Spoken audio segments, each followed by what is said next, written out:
Halo semuanya, kedengeran gak sih? Kedengeran, Fit. Sorry ya, saya agak di like gitu. Ya, perkenalkan nama saya Vicky. Eh, saya teknik geofisika 2015. Halo, selamat kenal. Oke, salam kenal, Fit. Nah, kalau udah perkenalan, langsung aja kita masuk ke pemaparan dari masing-masing pembicara. Mungkin dari Fitri dulu atau Asfa dulu, siapa yang mau duluan? Aspal deh, aspal. Bang. Boleh, boleh, Pak. Bang. Sok.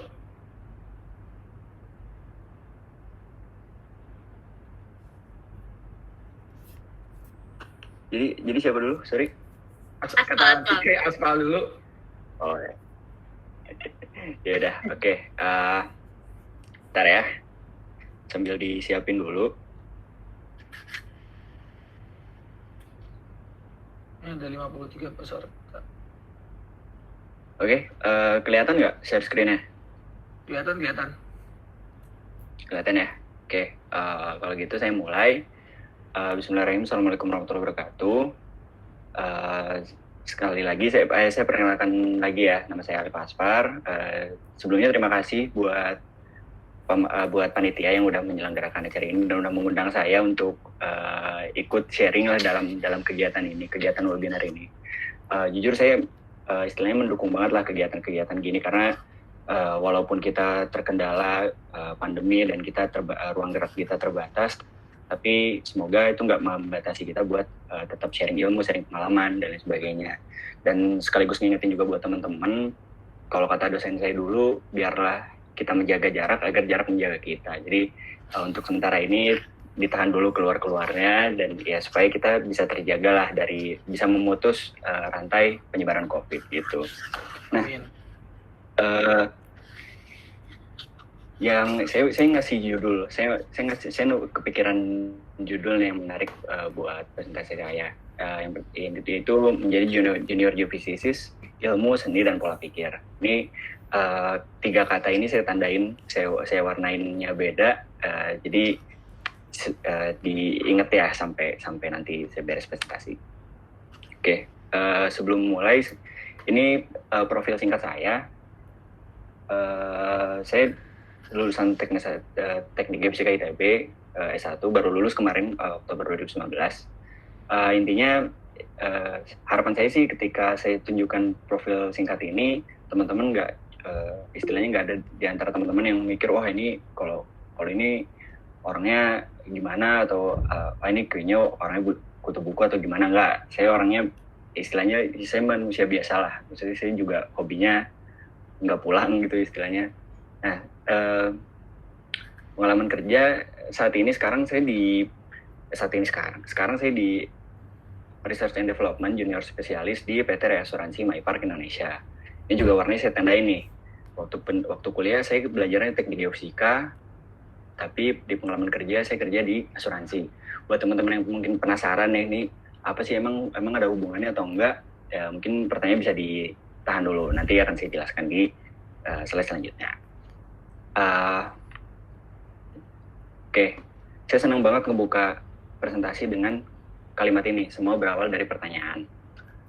Kenapa? Karena kadang kalau kita memberikan suatu informasi atau kita menjelaskan sesuatu gitu, itu akan lebih berkesan ketika memang ada pertanyaan dalam diri kita gitu. Kalau misalnya, kan kadang sedih juga nih kalau misalnya kita udah ngomong panjang lebar nih, tahu-tahu orang responnya, nggak nanya gitu kan. Itu kan agak gimana ya. Jadi biar harapannya sih dengan kita tahu nih sebenarnya apa sih yang kita tanyakan, kita bisa paham sama informasinya. Dan semoga pertanyaan-pertanyaan yang saya coba susun ini mewakili pertanyaan-pertanyaan teman-teman juga, atau nanti bisa ada sesi tanya jawabnya juga kan.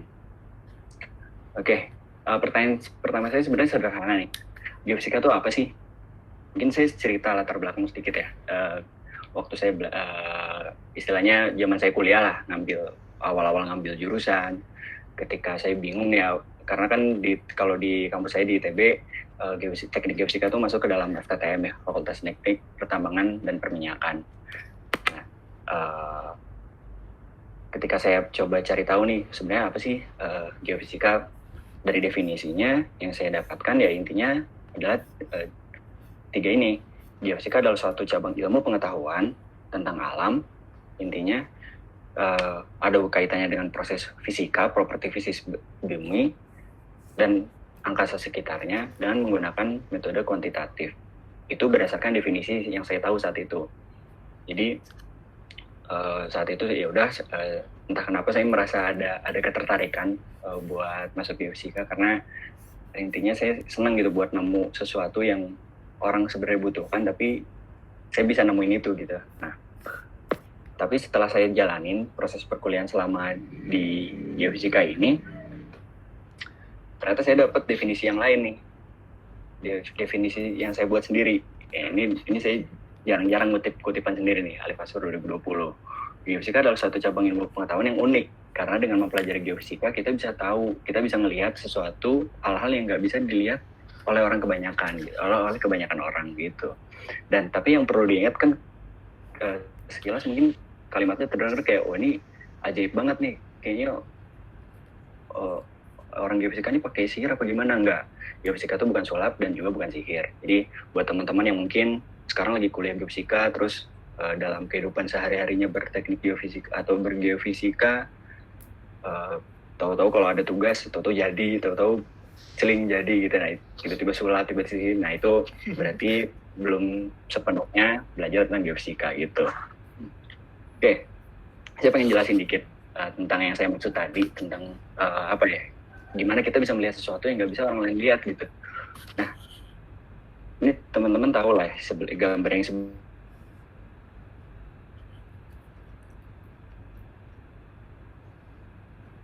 Ini aspal hilang ada koneksi. yang bilang ini miniatur.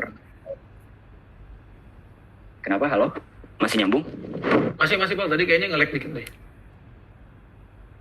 Oke, sorry ya. Pantun. Oke, saya ulang dikit ya. Jadi saya jelasin dikit nih, apa sih yang sebenarnya yang saya maksud, kita tuh bisa melihat sesuatu yang jarang nggak bisa dilihat orang-orang kebanyakan gitu. Gambar yang sebelah kiri atas ini pasti orang-orang tahu lah ini gajah gitu. Ya kan? Ini saya kalau misalnya nggak tahu ini saya kasih namanya di bawah nih, gajah gitu. Dan ini bisa kita lihat secara langsung. Mau kita ketahui ya apa sih tentang gajah misalnya, mau tentang gimana cara dia hidup, mau bentuknya gajah kayak gimana, mau tahu dalamnya gajah gimana, itu bisa kita lihat secara langsung. Dan karena kita bisa melihat secara langsung, ya kita akan mudah buat memahami atau meyakini kalau oh iya benar, ini yang namanya gajah. Tapi bandingin sama gambar di bawah ini.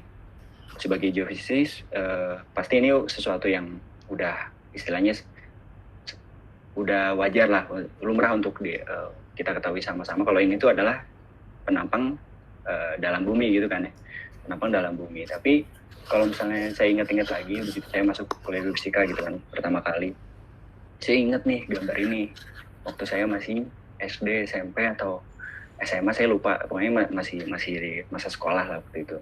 Waktu itu saya belum kepikiran sebenarnya siapa sih kenapa sih orang bisa tahu gitu kan, kenapa orang bisa bilang kalau ada bumi itu ternyata isinya mirip banget sama onde-onde gitu, isinya kan kuning-kuning gitu. Nah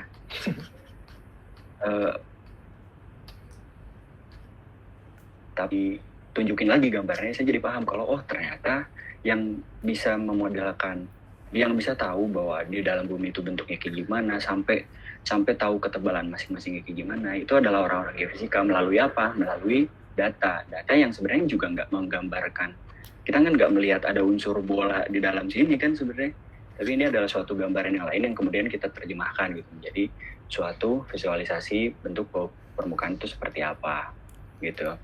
Nah, ini saya lingkarin melalui data ini karena inilah yang merupakan sebuah kunci kerjanya geofisis itu apa sih sebenarnya? Ya, kerjanya geofisis itu kurang lebih akan sangat berkaitan dengan yang namanya data, mulai dari akuisisinya, mulai dari pengolahannya, mulai dari sampai ke interpretasinya. Nah, ketika kita bekerja dan berurusan dengan data, ditambah dengan kita pengen tahu nih apa yang ada di bawah permukaan bumi, nah itulah yang akan kemudian menghasilkan bidang-bidang prospek geofisika yang bisa ya bidang-bidang profesi geofisika gitu, mulai dari eksplorasi sumber daya alam, mitigasi bencana, kemajuan iptek kalau misalnya teman-teman suka meneliti, menemukan hal baru, karena namanya data tuh kan istilahnya nama bawah permukaan kan benar-benar kita nggak bisa tahu sama sekali bentuk aslinya seperti apa, kita hanya bisa percaya dengan data yang kita kelola dengan baik gitu. Nah, selanjutnya apa? Infrastruktur. Kalau misalnya kita pengen namanya mendirikan bangunan kan pasti pengen tahu nih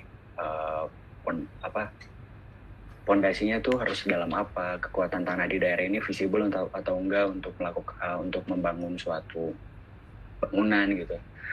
Ya, teknik pengembangan kebijakan ini juga termasuk ketika kita kan segala sesuatu pasti ada regulasinya, dan ketika kita paham nih mulai teknis-teknis di lapangannya, how to do-nya, nah itu bisa dikembangkan lagi menjadi pengembangan kebijakan. Yang ini selanjutnya adalah militer atau pertahanan negara. Ini mungkin jarang diungkit ya kalau saya lihat-lihat di prospeknya geofisika, tapi ketika atau salah satu contoh yang paling sederhana, ketika mungkin teman-teman di sini ada yang nonton namanya Money Heist, itu sempat disinggung juga bahwa si polisi-polisinya itu pengen tahu rute evakuasi apa ya, rute melarikan dirinya si penjahat ini, dia ada nggak sih di bawah tanah. Dia sebutin kalau di situ ada GPR gitu, ada GPR dan lain sebagainya. Dan militer juga belajar namanya geolistrik. Itu saya sempat ngobrol juga sama mungkin teman-teman punya info yang lebih lanjut lah tentang itu. Dan yang terakhir adalah asuransi. Ini saya tandain karena ya ini pekerjaan saya. Mungkin saya cerita dikit ya. Jadi pekerjaan saya di asuransi itu sebenarnya kayak gimana sih hubungannya teknik geofisika sama asuransi? Perusahaan saya ini adalah perusahaan reasuransi. Reasuransi itu adalah asuransinya asuransi. Nah, asuransi apa? Asuransi gempa bumi. Jadi maksudnya ketika ada kejadian gempa bumi, ketika kita emang istilahnya udah bersedia membayar premi, membayar istilahnya si uang asuransinya itu, ketika terjadi gempa, terjadi kerusakan, kita bisa mengklaim si nilai asuransi ini. Prinsipnya kan sebenarnya asuransi ini samalah kurang lebih sama arisan gitu. Kita ngumpulin uang bareng-bareng, mana yang butuh duluan dia yang dapat gitu kan. Sama halnya dengan di kejadian risiko gempa bumi ini. Yang jadi pembeda adalah risiko kejadian gempa bumi di setiap daerah bisa jadi sangat berbeda, tergantung dari kondisi tektonik di sekitarnya, ataupun juga ya ada keberadaan sesar-sesar atau potensi-potensi sumber gempa bumi.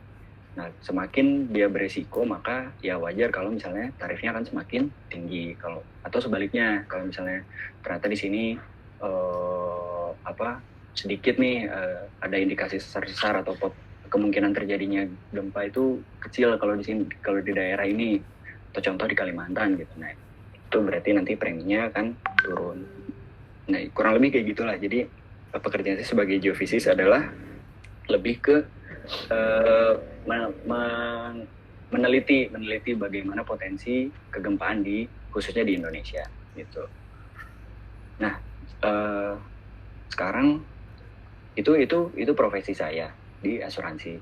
Sementara kan masih ada profesi-profesi lainnya. Mungkin ini bisa diklarifikasi untuk yang bidang sumber daya alam ini, nanti Fitri mungkin bisa jelasin lebih lanjut. Nah, tapi intinya tetap mengacu pada 3 hal ini, mengenai data ini, mulai dari akuisisi, pengolahan, dan interpretasinya. Nah, tadi setelah udah tahu nih kerjaan geofisis ngapain aja, sekarang gimana sih caranya supaya bisa jadi geofisis? Ya kembali lagi ke 3 hal ini. Makanya karena ini menjadi pusatnya kita nih, pusatnya geofisis, istilahnya core-nya kita lah sebagai geofisis adalah pengolahan, akuisisi, pengolahan, dan interpretasi data ini. Saya sebut bahwa 3 hal ini adalah seninya seorang geofisis. Nah, wujud seninya seperti apa sih? Pertama, kalau misalnya kita jabarin mulai dari akuisisi data, kita kan pengen tahu, kita pengen melihat sesuatu yang nggak bisa orang lain lihat berdasarkan data yang bisa jadi data itu juga nggak bisa kita lihat juga gitu. Kuncinya berarti apa supaya kita bisa melihat itu? terampil dengan data dan ketidakpastiannya. Namanya pengukuran data atau akuisisi data itu pasti berkaitan erat dengan namanya ketidakpastian. Kalau misalnya kita ngukur meja, diukur pakai penggaris 3 meter, itu udah hampir pasti kalau ukurannya nggak persis 3 meter. Pasti ada kelebih berapa sekian persen, sekian mil dan lain sebagainya. Dan itu penting untuk di bidang geofisika. Nah, dan juga bertanggung jawab. Maksudnya bertanggung jawab adalah kita bisa mempertanggungjawabkan data yang kita miliki, yang kita akuisisi gitu. Kenapa dua hal ini penting? Karena data ini adalah mata kita gitu. Data ini adalah mata seorang geofisicist. Nah, yang kedua adalah pengolahan. Nah, seringkali kalau dikaitkan dengan pengolahan data, saya sering banget bertanya sama orang waktu kuliah tuh, kamu jadi seorang geofisicist itu harus bisa ngoding nggak sih? Jawaban saya sampai sekarang setelah saya coba buktikan juga, menurut saya nggak harus kalian benar-benar paham yang namanya scripting. Tapi yang terpenting sebelum itu adalah kita sama-sama punya proses berpikir yang sistematis. Namanya pengolahan data geofisika itu pasti ada urutannya, pasti ada sistematikanya. Dalam kehidupan sehari-hari juga kita pasti ada urutannya. Nggak mungkin kita kita makan dulu baru beli, atau kayak gimana lah kombinasinya. Intinya bagaimana kita bisa menganalisis suatu masalah dan kita menyelesaikannya secara sistematis gitu. Nggak harus jago coding, tapi yang pasti nggak boleh adalah menjadi click engineer. Maksudnya kalian tahu nih teknisnya kayak gimana, tapi nggak ngerti di belakangnya kayak gimana. Apalagi kalau yang kalian tahu kliknya tuh Ctrl+C sama Ctrl+V, itu udah bahaya. Nah, yang terakhir adalah interpretasi. Nah, interpretasi pentingnya adalah ketika kita udah punya datanya nih, kita udah olah, tapi kalau kita nggak bisa sampaikan ke orang, itu kan sama aja jadi data yang nggak bisa kita gunakan gitu, sama aja kita nggak bisa menggunakan mata kita. Nah, yang terpenting dari proses interpretasi adalah mengutamakan kebenaran ilmiah. Maksudnya namanya data kan mungkin ya pasti banyaklah cara-cara untuk mengolah data. Nah, jangan sampai orientasi kita ini mengolah data supaya yang jatuhnya kita cocok-cocokin gitu sama istilahnya sama keinginan kita lah, atau itu lebih parah nih. Jadi yang tetap aja yang diutamakan adalah kebenaran ilmiahnya gitu. Data ini kalau emang kalian misalnya kita salah nih ngelakuin pengukuran atau kita salah dalam pengolahan data, ya kita kupas berdasarkan kebenaran ilmiahnya aja gitu. Nah, tadi berawal dari sebuah pertanyaan, dan dari pertanyaan itu pasti berujung pada kerja nyatanya dong. Gak mungkin kita cuma nanya doang nih, pasti harus ada aksinya juga. Nah, saya pengen coba bahas tarik ke waktu di masa sekarang ya, kerja di dunia nyata. Nah, waktu saya mulai merumuskan nih pengen istilahnya pengen nyari pekerjaan, saya coba pikirkan beberapa hal, dan kebetulan ini beruntungnya ketika ini saya baru nemunya juga ketika pas saya udah kerja sih, kebetulan. Jadi begitu udah kerja saya dikenalin ya, ada temen yang ngasih tahu saya tentang prinsip Ikigai. Ikigai ini adalah suatu filosofi yang dianut oleh orang masyarakat Jepang. Ini kurang lebihnya kayak gini, mungkin teman-teman bisa atau ada yang lebih paham lah tentang si Ikigai ini. Tapi yang saya pahami adalah Ikigai ini adalah konsep yang dipahami oleh orang Jepang, di mana kita ini adalah gabungan antara apa yang bisa kita lakukan, apa yang kita suka, apa yang dunia butuhkan, dan apa yang jika kamu lakukan kamu akan dibayar tentang hal itu. Dan ketika keempat tercapai, itu akan mencapai suatu istilahnya kalau bahasa saya sih ketenangan hidup lah gitu. Nah, kalau saya sendiri waktu itu justru menemukan irisan yaitu passion, mission, profession, and vocation. Maksudnya apa? Intinya adalah saya coba kenalin dulu nih, maksudnya saya coba kenal dulu diri sendiri. Maksudnya saya pengen tahu nih sebenarnya saya tuh orangnya kayak gimana sih. Saya lebih cocok saya tuh cocoknya kerja yang seperti apa. Saya senang bekerja ketika apa. Saya nggak suka bekerja dalam kondisi apa. Itu yang perlu kita ketahui terlebih dahulu. Nah, yang kedua, ketika kita melamar suatu perusahaan, pastikan bahwa posisi yang kita lamar itu adalah pekerjaan yang memang sesuai dengan kalian, sesuai dengan kita gitu. Maksudnya jangan sampai kita udah entah karena satu dan lain hal kita akhirnya berprinsip ya udahlah kita cari aja kemana aja, ntar kerja masa dapatnya aja, nggak masalah. Tapi yang jadi masalah kalau ketika begitu udah kita masuk nih, ternyata takdirnya berkata kalau kalian masuk nih ke perusahaan ini, begitu udah masuk ternyata di tengah jalan nggak sesuai, emang nggak serak sama diri kalian, itu bakal menimbulkan ketidakbetahan gitu. Dan namanya nggak betah ini sesuatu yang ya istilahnya mungkin terdengar sepele, tapi ini sangat berpengaruh signifikan terhadap performa kerja gitu. Dan ini juga beberapa teman saya juga ada yang ngalamin kayak gini. Nah, yang selanjutnya adalah kenali value perusahaan atau pekerjaan yang dituju. Tadi bedanya sama yang tadi kan job description ya. Kita pengen tahu teknis pekerjaan yang akan kita lakukan sehari-harinya itu seperti apa. Bedanya dengan yang ini adalah value perusahaannya itu sendiri. Apa sih nilai-nilai yang dijunjung sama si perusahaan ini? Pastikan bahwa value itu cocok, istilahnya sesuai dengan value yang memang kalian punya atau yang kalian yakini gitu. Jangan, karena itu juga istilahnya kan akan begitu masuk kerja itu kan akan ada hubungan mutualisme.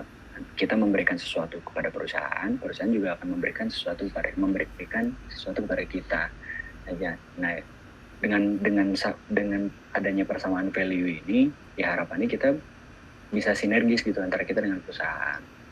Nah, yang terakhir adalah pikirkan prospek masa depannya. Maksudnya ketika kita udah tahu nih, kita bagusnya di pekerjaan yang seperti apa, terus kita udah tahu nih, oh ini ada nih pekerjaan yang job description-nya cocok banget sama saya nih, dan value perusahaannya udah cocok banget.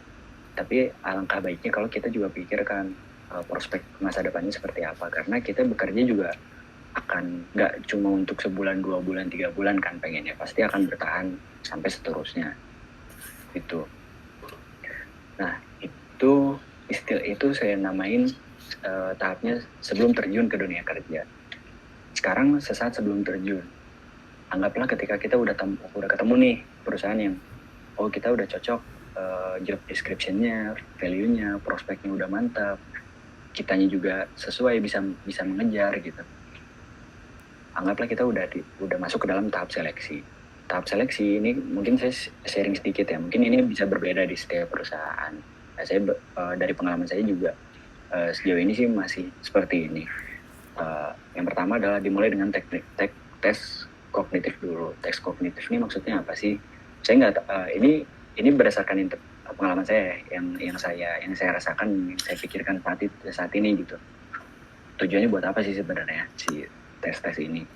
Nah, tes kognitif itu pengen tahu sebenarnya starting point kita tuh di mana sih? Karena kan namanya ketika kita udah masuk, kita masuk kerja, nggak akan semuanya benar-benar diajarin 100% sama perusahaan kan. Pasti harapannya perusahaan ketika kita udah masuk, ya kita bisa langsung adaptasi dengan kebiasaan di perusahaan, ataupun perusahaan juga kalaupun mengajarkan mungkin hal-hal yang lebih teknikal gitu. Itu. Nah, yang kedua adalah interview. Interview ini saya tandain sendiri karena ya ini yang memang selalu menjadi pertanyaan besar gitu. Karena ini yang selalu dan juga menjadi kekhawatiran banyak orang. Selain karena biasanya proses seleksinya tuh langsung nyaringnya yang kesaring banyak, apa tuh bahasanya berarti? Yang kesaring lebih jauh sedikit lah daripada outputnya jauh lebih sedikit daripada inputnya, intinya kayak gitu. Nah, dari proses interview ini yang saya pikirkan saat itu, kenapa sih interview itu harus tatap muka atau harus interaksi langsung gitu, walaupun lewat media gitu. Karena pengen tahu wujud aslinya kita tuh seperti apa. Nah, artinya dengan mereka pengen tahu kita sebenarnya orangnya kayak gimana, ya kuncinya adalah saya coba rangkum jadi 1, 2, 3 lima hal ini. Yang pertama adalah jadilah diri sendiri, karena ya kalau misalnya kita interview kita menjadi orang lain, ketika nanti masuk kerja, masa kita harus bertahan jadi orang lain terus? Ya kalau misalnya bertahan berarti oke lah, artinya kita udah mengalami perubahan lah istilahnya. Tapi kalau misalnya kita nggak bisa menjaga konsistensi, itu kan susah di kitanya juga gitu, akan susah di kitanya sendiri. Yang kedua adalah good impression. Kesempatan interview ini merupakan kesempatan yang sangat langka, nggak ada remedialnya, nggak ada perbaikannya. Jadi sebisa mungkin kasihlah impresi yang baik. Dengan memberikan impresi yang baik, harapannya ketika nanti udah mulai interaksi, udah mulai ditanya-tanya, lebih enjoy gitu, karena interviewernya juga udah merasa kalau oh ini enak nih buat diajak ngobrol gitu. Yang ketiga adalah unik. Namanya interview pasti pesertanya nggak cuma seorang dua orang, pasti ini masih dalam tahap seleksi dan pesertanya pasti bakal banyak. Jadilah orang yang ya istilahnya bisa apa yang bisa kalian tonjolkan saat itu gitu. Nah, selanjutnya adalah offer. Jangan lupa bahwa ketika kita melamar suatu pekerjaan, kita tuh bermaksud untuk memberikan kontribusi kita juga terhadap perusahaan. Jadi jangan sampai kita kesannya kita kelihatan banget gitu, walaupun ya nggak bisa dipungkiri, pasti kita juga butuh yang namanya penghasilan, butuh namanya pengalaman juga. Pasti kita mengejar profit yang bisa kita dapatkan. Tapi sebaliknya gimana? Apa sih yang bisa kita berikan buat perusahaan itu? Dan yang terakhir adalah get to know. Get to know ini maksudnya kalian paham juga ketika proses interview siapa sih yang kalian ajak bicara gitu. Kalau misalnya yang diajak bicara adalah orang istilahnya mungkin user ya, orang yang lebih paham tentang teknikalnya, yang akan akan dekat koordinasinya dengan kalian, ya bicaralah sedetail mungkin gitu, bicaralah ya sekritis mungkin. Tapi ketika udah mulai ke ranah-ranah interview dengan direksi, dan pikirkan hal-hal yang lebih konseptual gitu. Mungkin kurang lebih kayak gitulah. Yang terakhir ada offering. Nah, ketika udah mulai terjun, gimana nih? Misal anggaplah, alhamdulillahnya udah lulus nih misalnya dari tahapan tes kognitif dan interview, dan juga udah dikasih offeringnya. Kalau saya pribadi, saya selalu pakai yang namanya BPJS. Ini bukan promosi ya, BPJS-nya bukan BPJS seperti yang kalian bayangkan, tapi BPJS ini adalah suatu singkatan. Yang pertama adalah bangun curiosity atau rasa penasaran. Dengan kita penasaran, harapannya kita bisa dengan kepo tuh biasanya kita jadi lebih aktif untuk mencari tahu gitu, lebih mau bergerak gitu. Kalau misalnya kita kepo ada informasi apa, langsung aja cari di Google, atau kan platform sekarang banyak, search engine gitu juga sekarang udah sangat canggih. Bangun curiosity dan coba kalian telusuri, penuhi rasa penasaran kalian. Nah, yang kedua adalah perbanyak membaca. Ini jelas karena ketika udah masuk kerja nggak ada sosok dosen yang mengajari di kantor. Kalaupun ada juga berarti beruntung banget lah istilahnya. Mulailah belajar secara mandiri. Maksudnya mandiri bukan segala kalian pelajari sendiri. Pasti belajar juga pasti ada proses di mana kita juga membutuhkan insight dari orang lain. Maksudnya mandiri di sini adalah jangan nunggu dikasih tahu, intinya kayak gitu. Nah, yang ketiga adalah jangan malu bertanya dan berpendapat. Yang terakhir adalah sering evaluasi diri supaya nggak cepat merasa puas, karena namanya bekerja berapa saat doang, pasti bakal harapannya kan pasti bakal berkepanjangan. Selama proses yang berkepanjangan itu, kalau kita bertahan di satu state ya gitu, kitanya gitu-gitu aja, itu sayang banget. Dan terbuka juga dengan kritik dan saran. Nah, tadi kita udah masuk ke namanya dunia kerja. Sekarang gimana sih kalau ternyata kenyataannya berkata lain gitu, kalau ternyata kita nggak dapat nih kesempatan kerja yang diinginkan? Nah, jawabannya adalah kembali ke judul saya tadi. Judul saya tadi kan menyebutkan ada 3. Ada ilmu, seni, dan pola pikir. Tadi saya udah singgung tentang ilmu ini ya, definisi tentang geofisika ini seperti apa, dari sisi keilmuan seperti apa, seninya seorang geofisis itu apa, mulai dari tadi akuisisi, pengolahan, dan interpretasi data, itu yang menjadi seninya seorang geofisis. Yang terakhir adalah pola pikir. Nah, ini saya tunjukin 2 gambar. Yang kiri saya sebut dunia dengan geofisika, yang kanan dunia tanpa geofisika. Maksudnya gimana? Bayangin ketika seorang geofisis itu nggak ada bukan seorang geofisika tuh nggak ada misalnya di bumi ini. Namanya geofisik, kita kan belajar tentang kondisi di bawah permukaan. Di bawah permukaan kita bisa dapat informasi, kita dapat sesuatu. Ya contoh sederhananya misalnya sumber daya alam lah, mineral, minyak, gas, dan lain sebagainya yang bisa kita manfaatkan gitu. Bayangin kalau misalnya di dunia nggak ada geofisika, ya semua hal itu yang udah saya sebutin tadi bakal tetap ada di bawah tanah. Kalau misalnya saat itu orang berpikir bahwa ya udah kita manfaatin aja apa yang ada di depan mata kita gitu, ya di depan mata kita akan terus seperti itu wujudnya. Jadi yang saya renungkan sampai sekarang saya yakini adalah gagasan utamanya seorang geofisis adalah melawan keterbatasan. Walaupun kita tahu nih ada barang tapi kita nggak bisa lihat secara langsung, ya kita gali. Kalaupun kita nggak bisa kita gali, gimana caranya kita bisa tahu di bawah permukaan itu seperti apa. Intinya adalah melawan keterbatasan tadi. Dan si gagasannya geofisis ini nggak terbatas hanya boleh diterapkan oleh orang-orang yang misalnya udah lulus atau kayak gimana. Enggak juga. Semua yang tadi udah saya sampaikan ya, tentang ilmunya, tentang seninya, tentang pola pikirnya, itu bisa kita terapkan sebagai geofisis dalam kehidupan kita sehari-hari. Jadi nggak cuma hal berbau profesi aja atau berbau akademiknya aja, tapi kita bisa terapkan ke kehidupan sehari-hari. Gitu.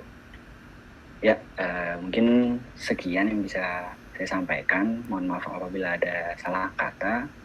Kata penutup dari saya, kalian ya sebagai geofisis di masa yang akan datang. Sampai ketemu lagi.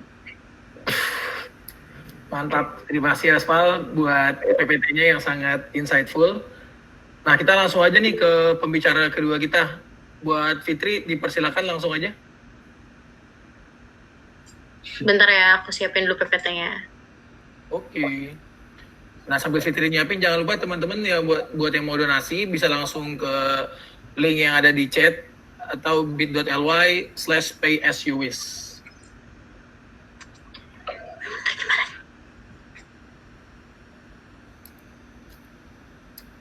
Semua duit yang didonasikan itu bakal digunakan untuk membantu korban dari COVID-19. Dan kami juga bekerjasama dengan @official bagi-bagi, bisa dilihat di Instagram, dalam menyalurkan donasi yang udah teman-teman berikan. Thank you.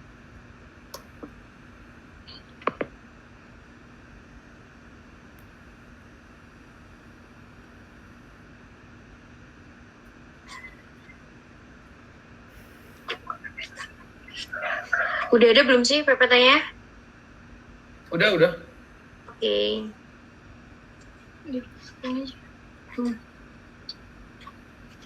Iya, halo semuanya, selamat malam. Malam. Assalamualaikum warahmatullahi wabarakatuh.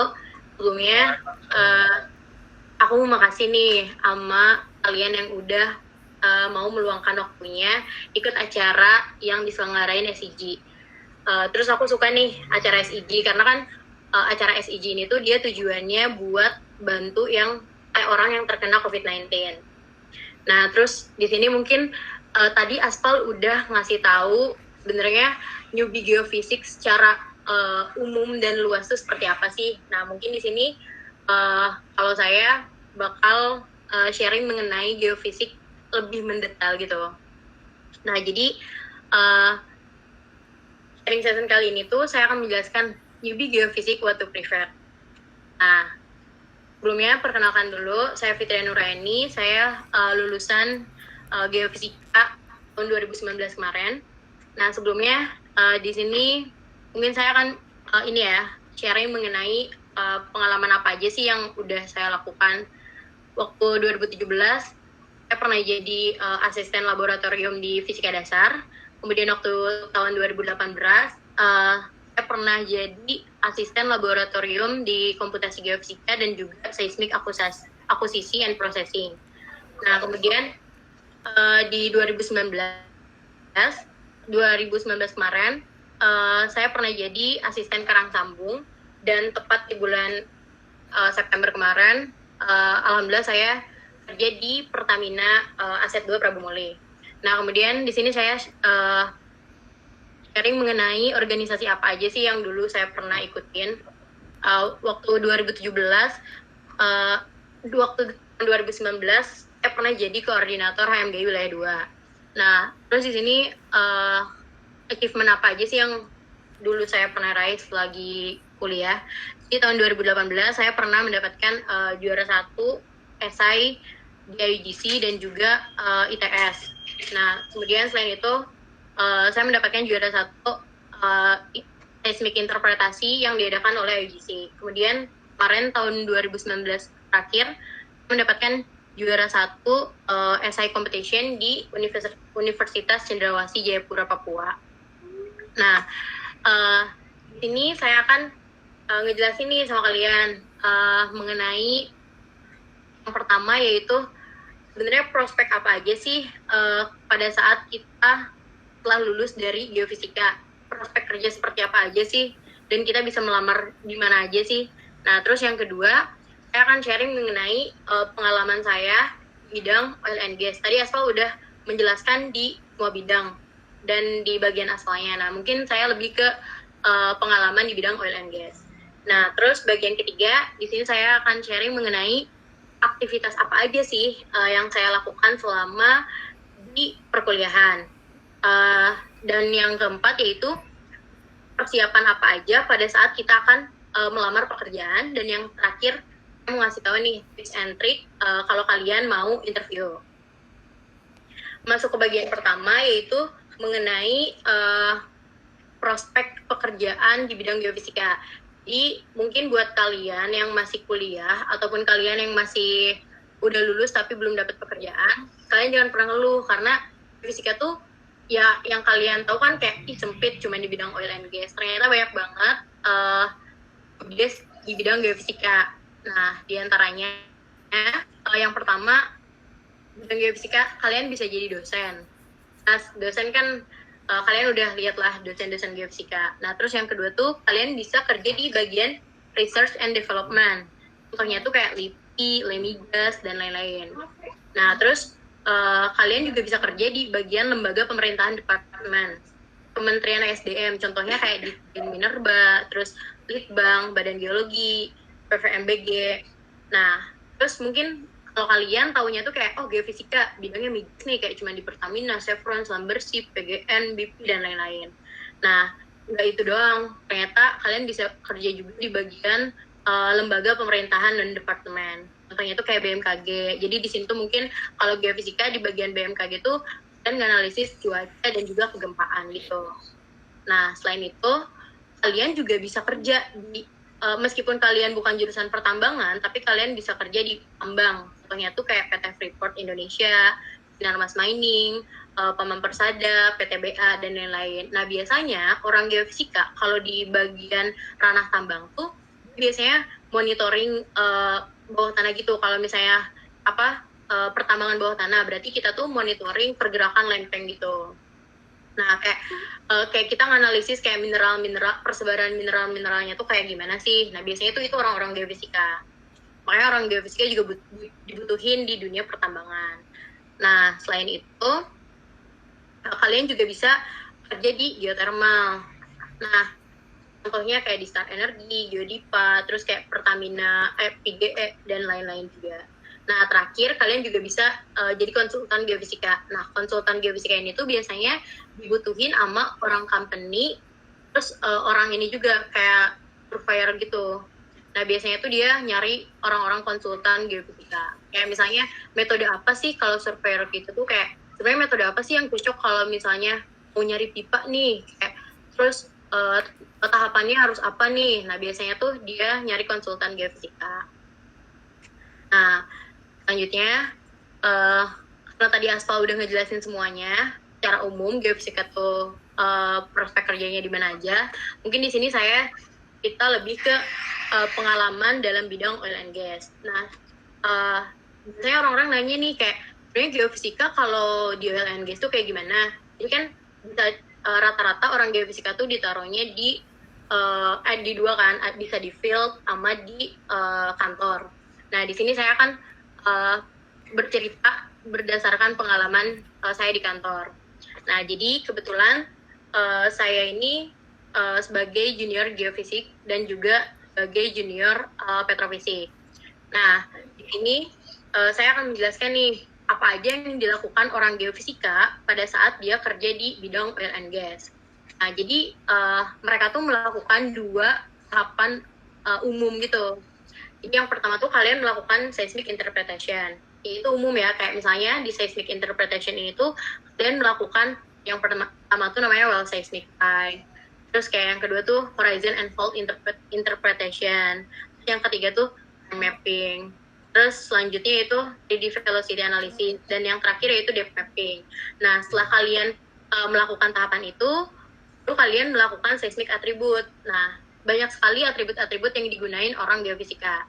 Di antaranya yang pertama itu ada inversion, acoustic impedance inversion, terus AVO, terus extended elastic impedance, dan lain sebagainya, banyak sekali. Jadi sebenarnya tujuannya apa sih kayak orang geofisika tuh di oil and gas? Intinya orang geofisika di oil and gas tuh pengen tahu dan pengen lihat sebenarnya mana sih, kayak daerah mana sih yang punya potensi di situ tuh ada minyaknya gitu, ada minyak gasnya gitu.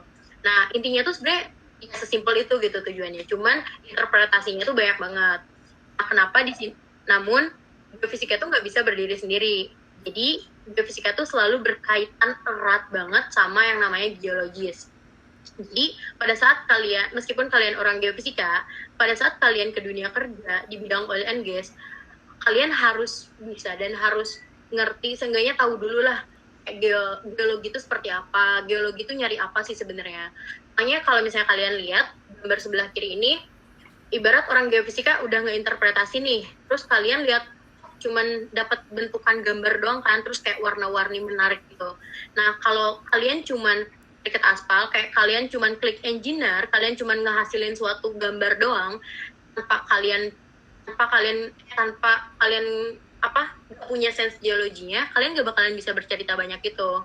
Nah, jadi buat kalian semua yang kebetulan masih kuliah, manfaatkan waktu kuliahnya, selain belajar geofisika yang utama, kalian belajar geologi juga. Jadi coba kalian manfaatin kayak ambil matkul-matkul tentang geologi gitu. Karena jujur kalau kalian kerja di bidang salah satunya kerja di bidang oil and gas itu sangat bermanfaat sekali. Nah, jadi contohnya orang geologi itu kerjanya apa sih? Nah, pada saat orang geofisika mengerjakan kedua metode ini, orang geologis itu biasanya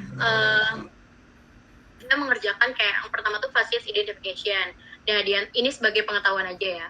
Nah, terus kayak misalnya dia nganalisis tentang fault, terus kayak biostratigraphy analysis, terus sequence stratigraphy correlation, terus environmental deposit. Nah, setelah itu baru anak geologi bikin modeling. Nah, yang mana modeling ini tuh dibagi 2, struktural modeling dan property modeling. Ini kenapa saya jelasin juga, karena berdasarkan pengalaman kerja saya, jadi kita tuh bukan cuman geofisik engineer gitu, tapi orang-orang tuh menyebut GNG engineer. Jadi mau nggak mau, orang geofisika harus ngerti orang geologi, dan orang geologi juga harus ngerti geofisika.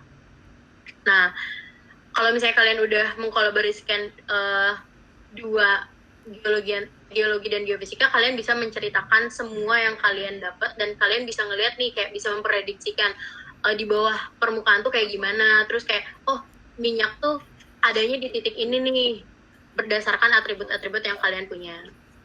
Nah, terus di sini nah, orang geofisika juga bukan cuman bisa jadi geofisika engineer doang, tapi kalian bisa sebagai petrofisik engineer. Nah, apa sih petrofisik engineer? Jadi di sini orang petrofisik intinya gini, kayak kalian tuh pengen tahu nih potensi di well tersebut tuh X-nya kayak gimana, Vickley-nya kayak gimana, porositasnya kayak gimana, permeabilitasnya kayak gimana. Nah, biasanya halo, kedengeran nggak? Halo?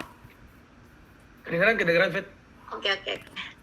sorry, saya putus di sini. Nah terus jadi intinya eh jadi ada 3 gitu biasanya di oil and gas tuh. Yang pertama tuh petrophysics engineer, geophysics engineer, dan juga geologist engineer. Itu biasanya 3 metode di bidang geofisika. Nah, terus habis kayak gitu, nah kenapa sih bisa sampai titik di mana kita kerja di bidang oil and gas? Jadi di sini saya akan sharing mengenai aktivitas apa aja sih selama saya kuliah. Nah, jadi di sini saya akan menceritakan nih kayak tingkat pertama tuh kalian lebih baik ngapain aja, tingkat kedua ngapain, tingkat tiga ngapain, tingkat empat ngapain. Jadi di sini tingkat pertama mungkin kalau misalnya contohnya di ITB ya, mungkin di univ-univ lain juga hampir sama. Misalnya kan tahun pertama tuh TPB tuh. Di sini jelas kita belajar tentang persiapan bersama. Nah, terus selain itu karena kita awal masuk perkuliahan, kita penting banget nih dalam memilih pola belajar. Kenapa penting banget? Karena ini tuh di mana pola belajar kalian tuh bakal dipakai sampai tingkat akhir nanti. Ini sangat menentukan sekali. Nah, terus di sini tuh kalian jangan sampai salah memilih program studi. Kenapa? Karena pemilihan program studi ini tuh menunjang kayak entah tuh kalian mau kerja di ke arah mana sih di bidang sih. Nah, setelah itu baru tingkat kedua saya fokus kepada keilmuan yang saya pilih. Nah, tapi paralel dengan jadi pada saat tingkat 2 tuh saya sambil mencari beasiswa, mengikuti organisasi yang mana kenapa kita harus penting banget mengikuti organisasi karena di sini tuh kita bisa melatih soft skill kita. Selain melatih hard skill kita tadi lewat belajar keilmuan, kita juga penting banget nih melatih soft skill kita. Jadi tadi udah dijelasin sama Aspal, saya pelatihan soft skill kita tuh dari mana aja. Nah terus tingkat kedua tuh mulailah kalian mengikuti seminar dasar tentang kegeofisikaan atau tentang yang lainnya. Nah biasanya tuh kalian tingkat 2 tuh malas mengikuti seminar karena materinya berat-berat. Nah cobalah cari seminar yang masih dasar-dasar lah ibaratnya. Baru masuk ke tingkat 3, di sini saya mulai aktif organisasi. Kenapa? Karena di sini tuh organisasi ini tuh bisa membangun relasi dengan siapapun.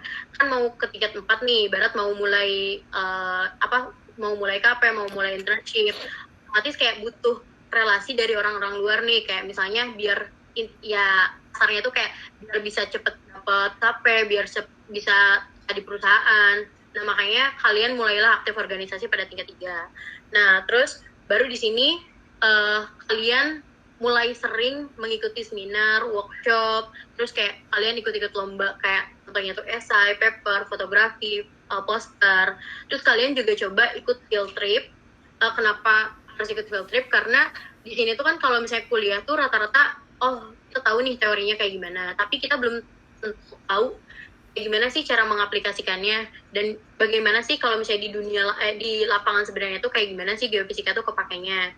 Nah baru di sini karena kalian tingkat 4 tuh biasanya orang-orang tuh pada KP dan pada internship, kalian harus mulai nyari informasi tentang KP dan internship atau itu karena pada saat tingkat 4 ini kayak kalian butuh range waktu untuk menyiapkan itu semua gitu karena kalian harus kirim proposal ke perusahaan terus kayak kirim banyak persyaratan yang harus kalian siapin.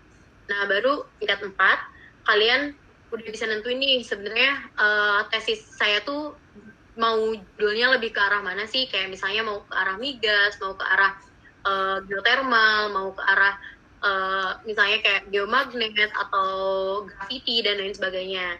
Jangan sampai karena yang jelas meskipun nggak semuanya TA tuh relevan sama pekerjaan, tapi yang jelas itu membantu pada saat kita punya cita-cita yang emang kita tuh pengen banget nih di bidang ini. Jadi kalian coba pilih TA yang sesuai passion kalian.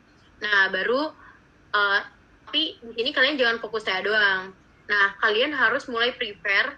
Ntar kalau misalnya lulus TA, kita pengen kerja di mana sih? Atau kita pengen lanjut S2.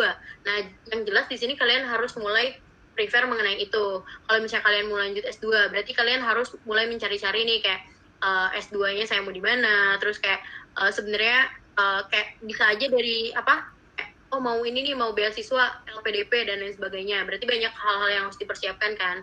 Makanya di sini orang-orang rata-rata tuh telat gitu. Jadi kayak misalnya fokus TA dulu, baru setelah fokus TA baru mikirin itu. Nah, harusnya tuh TA jalan, tapi kalian juga punya plan gitu ke depannya setelah lulus kuliah mau ngapain.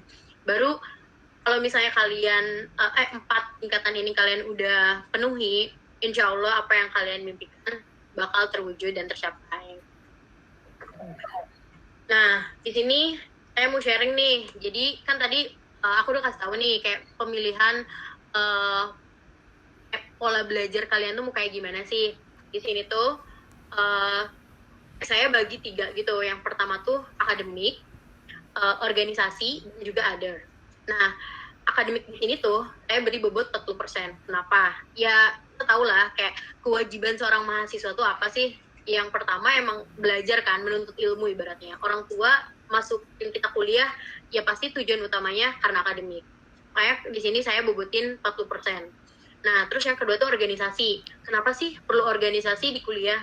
Yang jelas, yang salah satu keuntungan organisasi itu bisa melatih hard skill kita. Terus kita bisa banyak relasi. Yang jelas kalau misalnya semakin kita banyak relasi, semakin banyak keuntungan yang kita dapat. Entah itu keuntungan dalam hal apapun gitu, kayak misalnya kita jadi tahu informasi banyak dari orang yang udah kerja, terus kayak bisa aja kalau udah saking dekatnya kalian diajak kerja juga gitu ibaratnya. Nah, terus yang ketiga other. Nah, other di sini tuh kalian bisa nyalurin misalnya contohnya hobi nih, kayak kalian jenuh sama akademik organisasi, ya udah kalian salurin hobi. Terus kayak kalian bisa hang out atau apalah, pokoknya other di sini tuh saya bobotin 25%. Nah, dari ketiga ini contoh implementasi dari presentasi yang sebelumnya. Nah, contohnya tuh banyak sekali keuntungan dari berorganisasi dan ikut-ikut lomba. Kenapa? Jadi contohnya nih, kayak misalnya foto kiri itu ini foto waktu di Papua. Terus kayak yang sebelah kanan itu waktu di Garut, terus Yogyakarta dan Banda Aceh. Ini tuh ikut acara kayak gini tuh ibaratnya kalian dapetin 3-tiganya. Akademik jelas, karena ikutan lomba-lomba lah tentang geofisika. Terus organisasi jelas, kayak misalnya kalian ditahu nih kayak, oh aku punya temen nih kayak anak Universitas Pertamina, UI dan lain sebagainya. Terus other, yang jelas di sini kayak kalian nggak perlu bayar banyak untuk melakukan rekreasi atau enggak untuk melakukan liburan keluar kota, karena kalian ntar ujung-ujungnya bakal dikasih dana dari universitas kalian masing-masing kalau tujuannya mau lomba. Jadi kayak kalau kalian ikut organisasi atau lomba dan didukung sama universitasnya, sangat menguntungkan sekali buat kalian, karena kalian ntar bisa jalan-jalan gratis.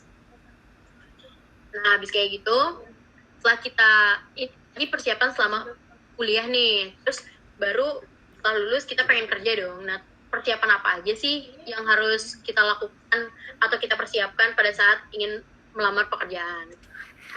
Nah, jadi di sini tuh yang pertama tuh tadi udah dibahas sama Aspal ya. Jadi kalian tuh penting banget tentuin passion kalian.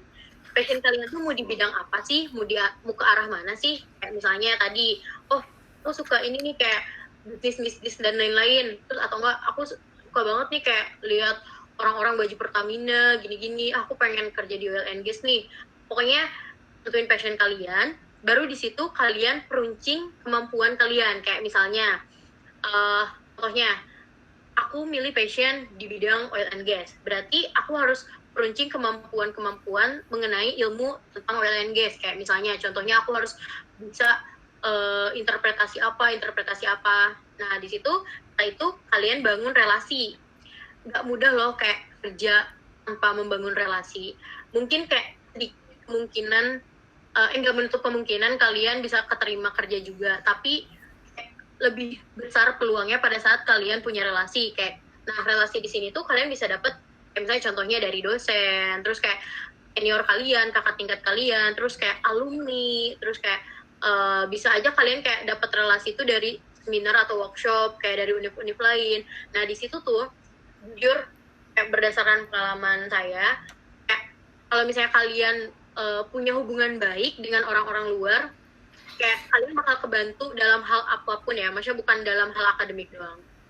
Nah, setelah itu baru kalian harus pintar-pintar cari peluang nih. Kayak misalnya, kalian kayak nyari-nyari gitu loh, kayak peluang yang paling gede buat diterima kerja tuh mana sih kayak pokoknya kalian jangan pernah capek buat nyari informasi mengenai perusahaan mana sih yang lagi buka kerjaan. Nah, terus ini yang terakhir, kalian jangan pernah memanfaatkan kesempatan. Kenapa kayak Anin? Karena rata-rata orang tuh pada saat setelah kelar kuliah, misal nih, contohnya ada apa bukaan misalnya di bidang Astra misal. Terus misalnya dia tuh deadline-nya tuh tanggal 25 Juni. Sekarang misalnya tanggal 18 Juni. Nah, orang-orang tuh biasanya kayak aduh males nih kayak aja deh mepet-mepet. Nah, orang tuh biasanya tuh males dan lupa gitu. Berarti kalian udah apa sih kayak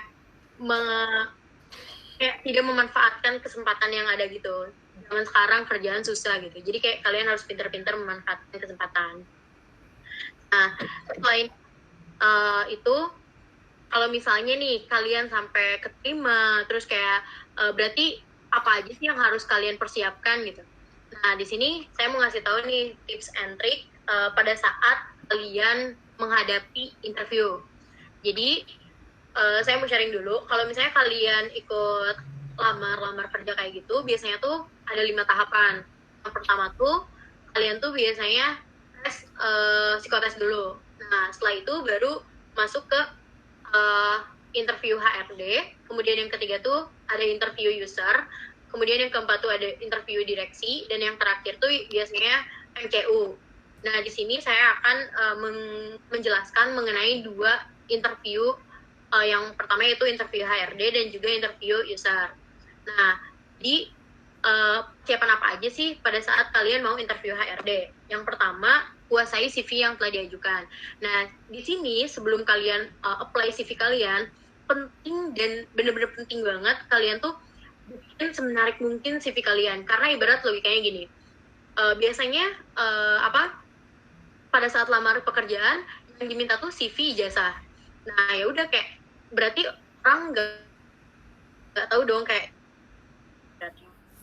Nah, terus biasanya seputar itu kalau misalnya kalian melakukan interview HRD. Baru lanjut ke interview user. Nah, di sini tuh interview user tuh biasanya lebih ke kayak yang pertama tuh pelajari background perusahaan. Hampir sama, cuman nggak mendetail kayak HRD ya. Terus di sini tuh yang kedua pelajari posisi yang kita lamar. Nah, baru yang ketiga tuh ini pelajari hal teknis terkait posisi yang kita lamar. Jadi lebih ke materi. Kalau di user tuh ya user gitu. Pasti lebih ke materinya gitu. Terus kayak misal tadi kalian contoh lamar processing. Berarti kalian harus ngerti minimal software apa aja yang dipakai. Terus di software itu tuh kegunaannya buat interpretasi apa aja. Terus kayak ya seputaran itulah kayak software, terus kayak materi dan lain-lain pasti biasanya ditanyain di user. Nah, baru masuk ke kesimpulan nih. Di sini saya mau nyimpulin nih dari sharing yang tadi saya udah kasih tahu ke kalian. Yang pertama tuh kalian harus tahu kalau saat ini tuh persaingan mencari pekerjaan tuh makin ketat banget. Jadi semua tuh bergantung pada persiapan dan kemampuan kita menangkap peluang yang ada.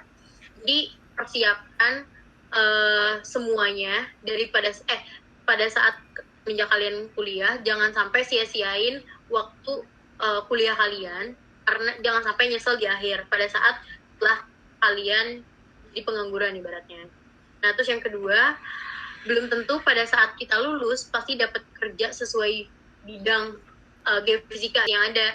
Namun pilihan itu banyak sekali. Jadi gini, misalnya bener kata Aspal, misal nggak keterima nih, misal aku punya cita-cita pengen masuk bidang oil and gas, tapi setelah melamar kayak 1 tahun sampai beratus-ratus lamaran, terus ujung-ujungnya nggak terima, ya udah berarti belum rezeki kalian jangan terpaku sama satu perusahaan itu, kalian bisa nyari pengalaman di bidang yang lain dulu, soalnya itu ntar bakal jadi bakal jadi ini loh kayak sesuatu yang kalian punya untuk di-sharing pada saat kalian interview gitu. Soalnya ntar tuh ditanya kok kayak pengalaman Anda udah jadi mana aja, biasanya ditanya kayak gitu. Jadi coba jangan pernah berkecil hati kalau misalnya nggak keterima di satu perusahaan yang kalian pengen. Nah, mungkin gitu sharing yang aku kasih ke kalian. Terus dibalikin lagi ke Erik. Oke, thank you Fitri. Keren banget nih dua-duanya nih. Jadi pengen nanya banyak deh. Nah, karena kita udah jam 9:07, kita langsung masuk aja ya ke sesi pertanyaannya. Oke, Pal, Fit? Oke. Oke. Siap. Nah, langsung nih pertanyaan pertama nih yang pasti banyak ditanya sama orang-orang. Apa aja sih kendala melamar di perusahaan pas masih fresh grad? Mungkin hubungannya apalagi pas kita sebagai sarjana geofisika gitu ya. Kan ada juga tuh rumor-rumornya yang bilang kalau misalkan TG itu kayak sekarang udah sempit apakah pekerjaannya dan kawan-kawannya. Itu apa aja sih kendalanya, Pal, Fit? Dari mana dulu nih? Dari aku ya? Boleh, dari Fitri dulu. Mungkin kendalanya tuh mungkin ya, kalau sekarang tuh nih banyak rekrutmen untuk geofisika tuh sekarang nyarinya experience. Jadi kayak yang fresh grad tuh otomatis susah dan kayak bersaingnya tuh bersaing ketat gitu loh. Nah, ini kebanyakan ya pada umumnya. Tapi kan tetap ada kok kayak misalnya perusahaan yang welcome buat fresh graduate.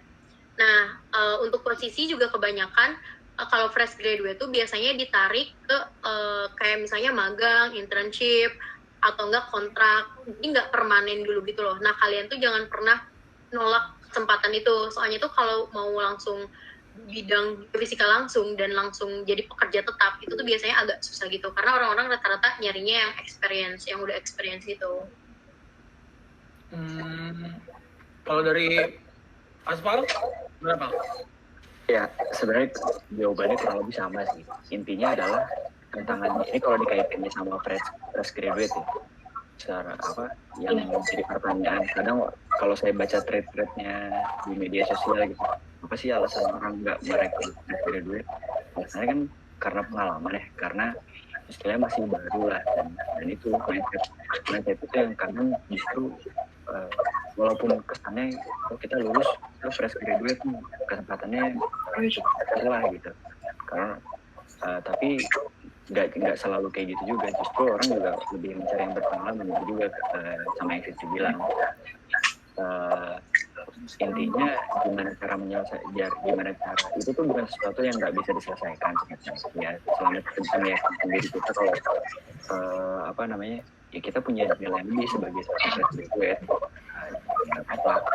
Nah, karena itu saya alami sendiri juga waktu di pesan itu bilang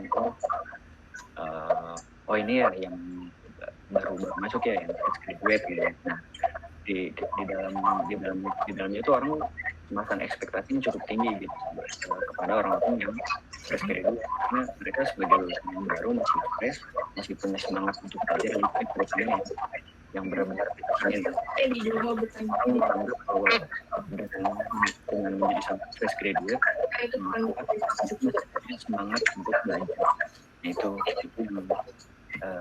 perlu dipertanyakan juga sih gitu. Oke. Tapi kan intinya kan sebenarnya kalau misalkan yang aku tangkap dari Fitri sama Aspal kan artinya yang penting kalau ada kesempatan ambil dulu aja kan, entah itu dalam bentuk intern, entah itu dalam bentuk KP. Nah, tapi kan kalau misalkan kayak ini aku coba nyambungin sama kondisi sekarang ya. Kalau dari Aspal sama Fitri ada saran nggak? Karena kan lagi corona gini pasti banyak juga nih. Contohnya aku sendiri aja KP belum mulai jadinya. Nah kalau kayak gini itu ada saran nggak ya aku harus ngapain atau gimana biar mungkin ya aku bisa berkembang juga secara geofisikanya, nggak terbatas harus nunggu KP atau intern. Karena kan kalau misalkan ntar aku lulus belum pernah KP, amit-amitnya ya pengalamanku nol kan, nggak bisa yang nggak bisa nerapin apa yang Aspal sama Fitri bilang tadi gitu. Oke. Ini siapa yang jawab nih? Boleh Aspal dulu, tadi kan Fitri udah duluan tuh. Ya udah.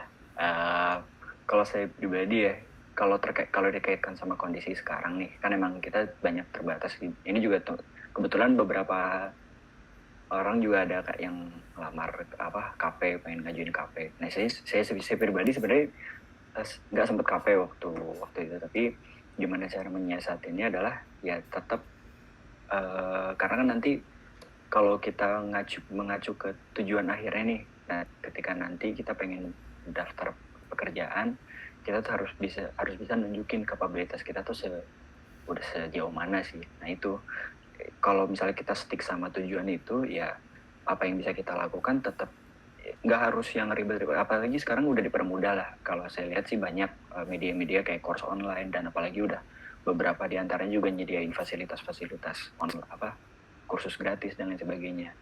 Mau lewat media itu bisa, ataupun kalian coba iseng-iseng mengerjakan sesuatu yang nggak mesti berkaitan dengan nggak mesti berkaitan dengan istilahnya pelajaran gitu istilahnya. Apapun yang bisa kalian lakukan ya lakuin aja. Maksudnya kalau misalnya di waktu senggang nih kita pengen lagi iseng gimana caranya ngedit video ya maksudnya itu juga bermanfaat buat kedepannya gitu. Dan itu juga yang saya alamin dan saya seselin juga, termasuk yang saya seselin karena saya sebenarnya kurang jago editing, dan ketika begitu saya masuk kerja juga pertanyaan orang-orang kayak bisa tolong editin ini nggak, bisa tolong editin ini. Walaupun saat itu saya bilang enggak dan sebenarnya nggak masalah, tapi rasanya sayang aja gitu ketika saya nggak punya skill itu. Jadi yang nggak mesti harus memaksa istilahnya nggak harus persis pengen jadi seorang geofisikis kerjaannya berkaitan sama geofisis terus, nggak juga. Tapi ya mulai dengan yang seninya geofisika tadi ya mulai nyinggung-nyinggung itu aja gitu, coba terapin ke kehidupan sehari-hari gitu sih paling. Oke, dari Fitri boleh Fit? Fit masih di mute, sorry. Iya. Nah. Iya, bisa sih. Iya, maksudnya mungkin kurang lebih sama ya kayak Aspal. Cuman mungkin mau nambahin. Jadi kan apalagi lagi corona kayak gini tuh banyak banget semuanya via online kan. Jadi kayak coba kalian cari deh di internet tuh banyak link-link yang kayak misalnya belajar apapun, kayak misalnya ada guru pintar, terus kayak belajar online bersamaku atau apa gitu loh. Banyak banget web-web yang kayak di situ tuh kalian bisa masuk gratis dan bisa mendengarkan kayak kalian bisa nyari kayak mau belajar di bidang apa nih. Nah terus kayak coba kalian rajin-rajin ikut webinar. Apalagi misalnya kalau misalnya kalian bener-bener ngandelin cuman di bidang geofisika doang, nggak ada selain kalian ngikutin webinar-webinar doang. Terus kayak ada pelatihan workshop secara online gitu. Jadi ya karena lagi corona kayak gini, kalian jangan berkecil hati, karena kan ibarat pemerintah juga pasti mikirin lah, nggak mungkin kalian stuck kayak cuman diem terus kayak malah semuanya tuh mundur gitu, enggak. Jadi kayak kalian pinter-pinter nyari informasi tentang webinar, terus tentang seminar, workshop, terus tentang ya kayak kalian bisa belajar via online gitu semuanya. Terus bener kata Aspal, kayak entah kenapa kayak selama corona ini tuh malah kita tuh bakal banyak lakuin hal-hal bukan bidang kita gitu. Kayak soalnya semakin kalian banyak kemampuan di luar bidang kalian, semakin berguna buat perusahaan gitu loh. Jadi kayak contohnya kalau misalnya di perusahaan aku nih, nah kayak dia tuh butuh orang yang jago bikin desain nih, kayak misalnya Pertamina lagi ada event apa gitu. Ibarat Pertamina aja yang biasanya jarang buka lomba-lomba poster kayak gitu, gara-gara lagi corona mereka buka gitu, dan kayak itu kan bisa menambah buat di CV gitu loh ibaratnya. Jadi kayak kalian cobalah hal-hal di luar bidang geofisika karena suatu saat bakal berguna buat kalian juga. Oke. Nah, karena tadi sempat disinggung masalah kursus-kursus online atau kayak webinar-webinar gitu, mau nanya lagi nih jadinya. Kalau misalkan kita ikut kursus-kursus gitu kan dapat sertifikat ya, webinar juga dapat sertifikat. Nah, itu bakal bermanfaat nggak sih kalau misalkan ntar kita ngelamar tuh bakal dipandang nggak sih sama orang HR-nya? Atau itu sebenarnya cuma yang penting dapat ilmunya aja? Aku dulu. Boleh. Jadi sebenarnya balik lagi Rick dan yang lainnya, balik lagi ke perusahaan itu. Biasanya kalau misalnya kita udah cantumin nih di CV, kita pernah ikut seminar workshop ABCDE. Ada beberapa pada saat wawancara tuh ada beberapa yang perusahaan tuh minta buktinya gitu loh. Coba ntar kalian bawa berkasnya atau enggak kirim via email atau enggak kayak kirim scanannya gitu.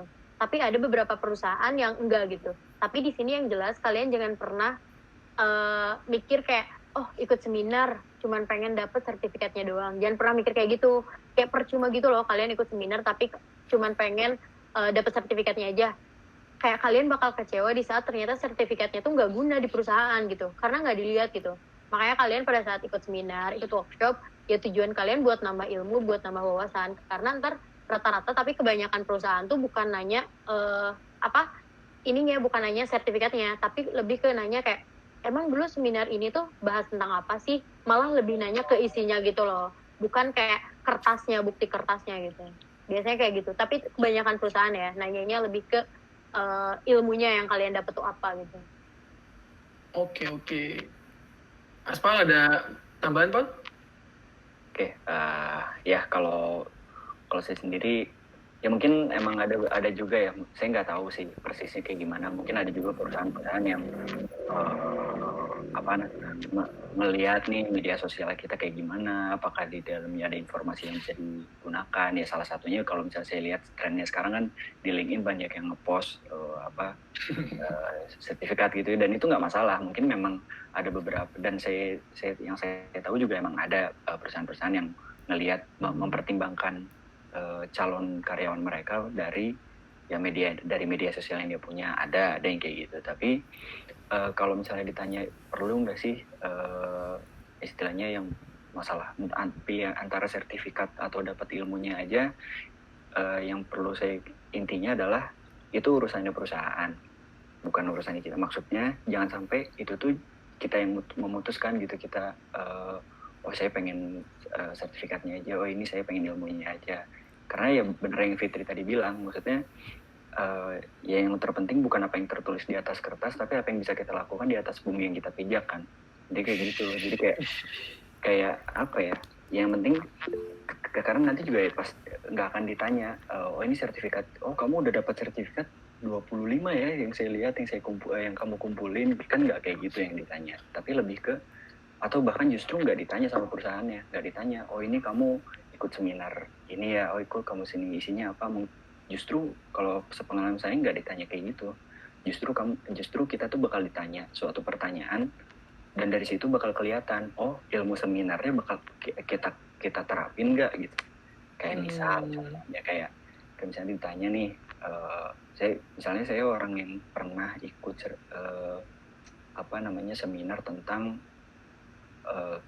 ilmu kebumian terkini misalnya kayak gitu. Terus ditanya sama perusahaan, oke, kamu seorang geofisikis, kamu seorang seismologis, isu terbaru apa sih yang kamu ketahui saat ini? Ya kalau misalnya ternyata jawaban saya jauh lebih kuno,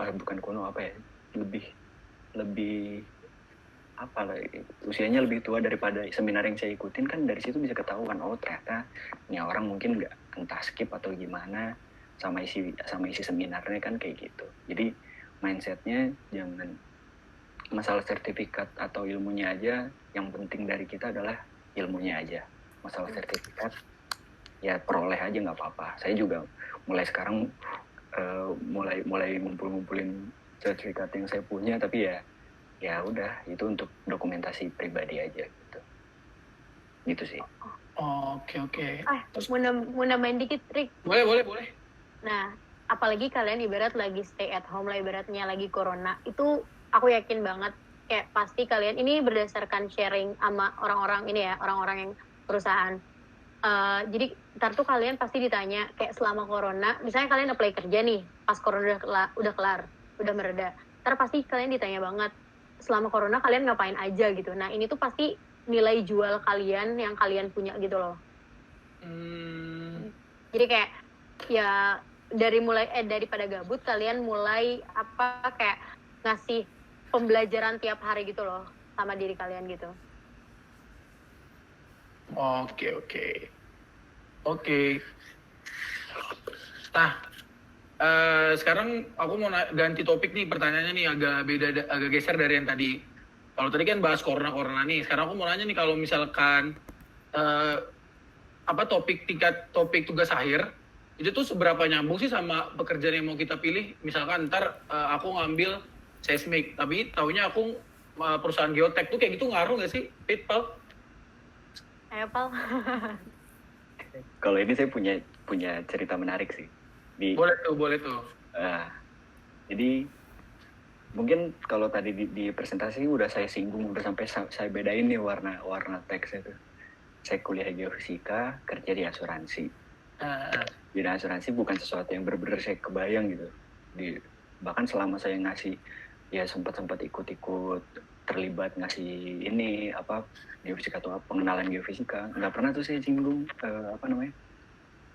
geofisika terus kerjanya bisa di asuransi, apalah boro-boro tentang topik TA-nya, bahkan tentang TG-nya pun nggak kebayang bakal nyambung ke asuransi. Tapi yang menarik lagi adalah ketika topik saya kebetulan waktu itu tomografi seismik. Mungkin teman-teman yang tomografi seismik juga yang tertarik, halo, saya ucapkan halo ya. Jadi begitu saya udah masuk pekerjaan, begitu saya dapat info tentang pekerjaan, waktu itu yang saya dapat infonya adalah tentang tomografi seismik. Jujur waktu itu sebenarnya nggak sampai kebayang bakal nyambung ke kerjaan sih tentang si tomografi seismik ini, karena ya dalam bayangan saya waktu itu yang saya pelajarin ya manfaatnya tomografi seismik, kita bisa tahu medium di bawah permukaan, ya berarti antara bakal ke migas atau bakal ke kebencanaan. Itu pun kalau saya memang benar-benar stick sama topik TA saya gitu. Tapi kenyataannya begitu ditanya nih, oh butuh seorang tomografer nih, saya kira emang kerjanya bakal ke arah sana. Tapi yang jadi plot twist adalah saya masuk pekerjaan situ sebagai tomografer. Saya waktu itu masih nama ini saya sebagai tomografer, justru karena perusahaan pengen nyari orang justru perusahaan saya itu nyari seorang tomografer karena yang bakal saya kerjain itu justru apapun di luar tomografi itu sendiri. Plot twist. Jadi justru digocek karena emang harapannya supaya at least dengan saya belajar tomografi saya paham konsep dasar seismiknya kayak gimana, tapi saya mau untuk belajar dari nol lagi gitu. Jadi tapi inti yang pengen saya sampaikan ke teman-teman di sini, masalah TA, masalah topik TA bakal berpengaruh ke pekerjaan atau enggak, itu kalau bicara teknisnya benar-benar persis, mungkin besar kemungkinan sih enggak. Macam-macam, saya juga dengar cerita alumni saya itu ada yang dia TA-nya gravity tapi dia kerja di migas, ada yang kayak gitu. Ya walaupun itu nyambung ya dikit. Tapi yang terpenting adalah konsep di baliknya itu tadi sih, bener yang saya rasain banget ketika perusahaan tuh bener-bener justru yang dicari adalah harapannya dengan dia ngerti topik ini, seenggaknya dia tahu konsep dasarnya itu kayak gimana, dan itu yang justru dicari. Dan namanya konsep tuh kan bisa didapat lewat metode yang macam-macam kan. Jadi ya yang penting ketika mengerjakan tugas akhir, jangan berharap kalian bakal dapat pekerjaan sesuai sama topiknya, tapi berharap bahwa kalian dapat ide dasar itu kayak gimana, dan itu yang kalian jual gitu. Oh, I see. Fitri ada tambahan, Fit? Bener kata aku nambahin ya dikit. Boleh. Gak semua, maksudnya coba mulai dari sekarang kalian rubah mindset kalian gitu loh. Kayak gak semua TA kita tuh relate sama kerjaan kita nanti. Banyak, yang penting tuh kayak kalau prinsip aku ya, misalnya TA yang penting kita kuasain dan yang penting kita cepet-cepet lulus, tapi cepet-cepet lulus dengan dengan kita punya plan ke depannya gitu loh. Karena banyak sekali kayak ibarat orang-orang reservoir nih, orang-orang reservoir kan harusnya dari perminyakan, tapi banyak sekali orang yang dari pertambangan. Karena di dunia kerja tuh meskipun kalian kerja, tapi kalian tuh sambil belajar juga gitu. Asal ada kemauan dari diri kalian sendiri. Nggak pure kayak kalian kerja nggak tahu apa-apa, ya udah nggak kayak gitu. Kayak yang ya udah pada saat kalian lulus, tapi itu bukan bidang kalian, disitulah kalian waktunya belajar yang lain gitu. Jadi nggak semua relate sama TA kalian kok. Jadi jangan takut kayak misalnya pengen kerja di bidang di oil and gas nih, terus ya udah aku harus ngambil seismik padahal seismik bukan passion aku. Nah, jangan memaksakan diri gitu loh. Oke. Thank you Fitri sama Astal buat cobanya. Nah, buat teman-teman semua, karena udah 9.26 ini saya sambil buka sesi pertanyaan dari teman-teman. Kalau misalkan teman-teman ada yang mau bertanya, boleh ngomong dulu di grup chat. Ntar setelah saya persilakan baru boleh ngomong langsung. Apa udah ada yang mau nanya? Tadi mungkin Nabil, kalau enggak saya nanya lagi nih. Masa saya mulai nanya?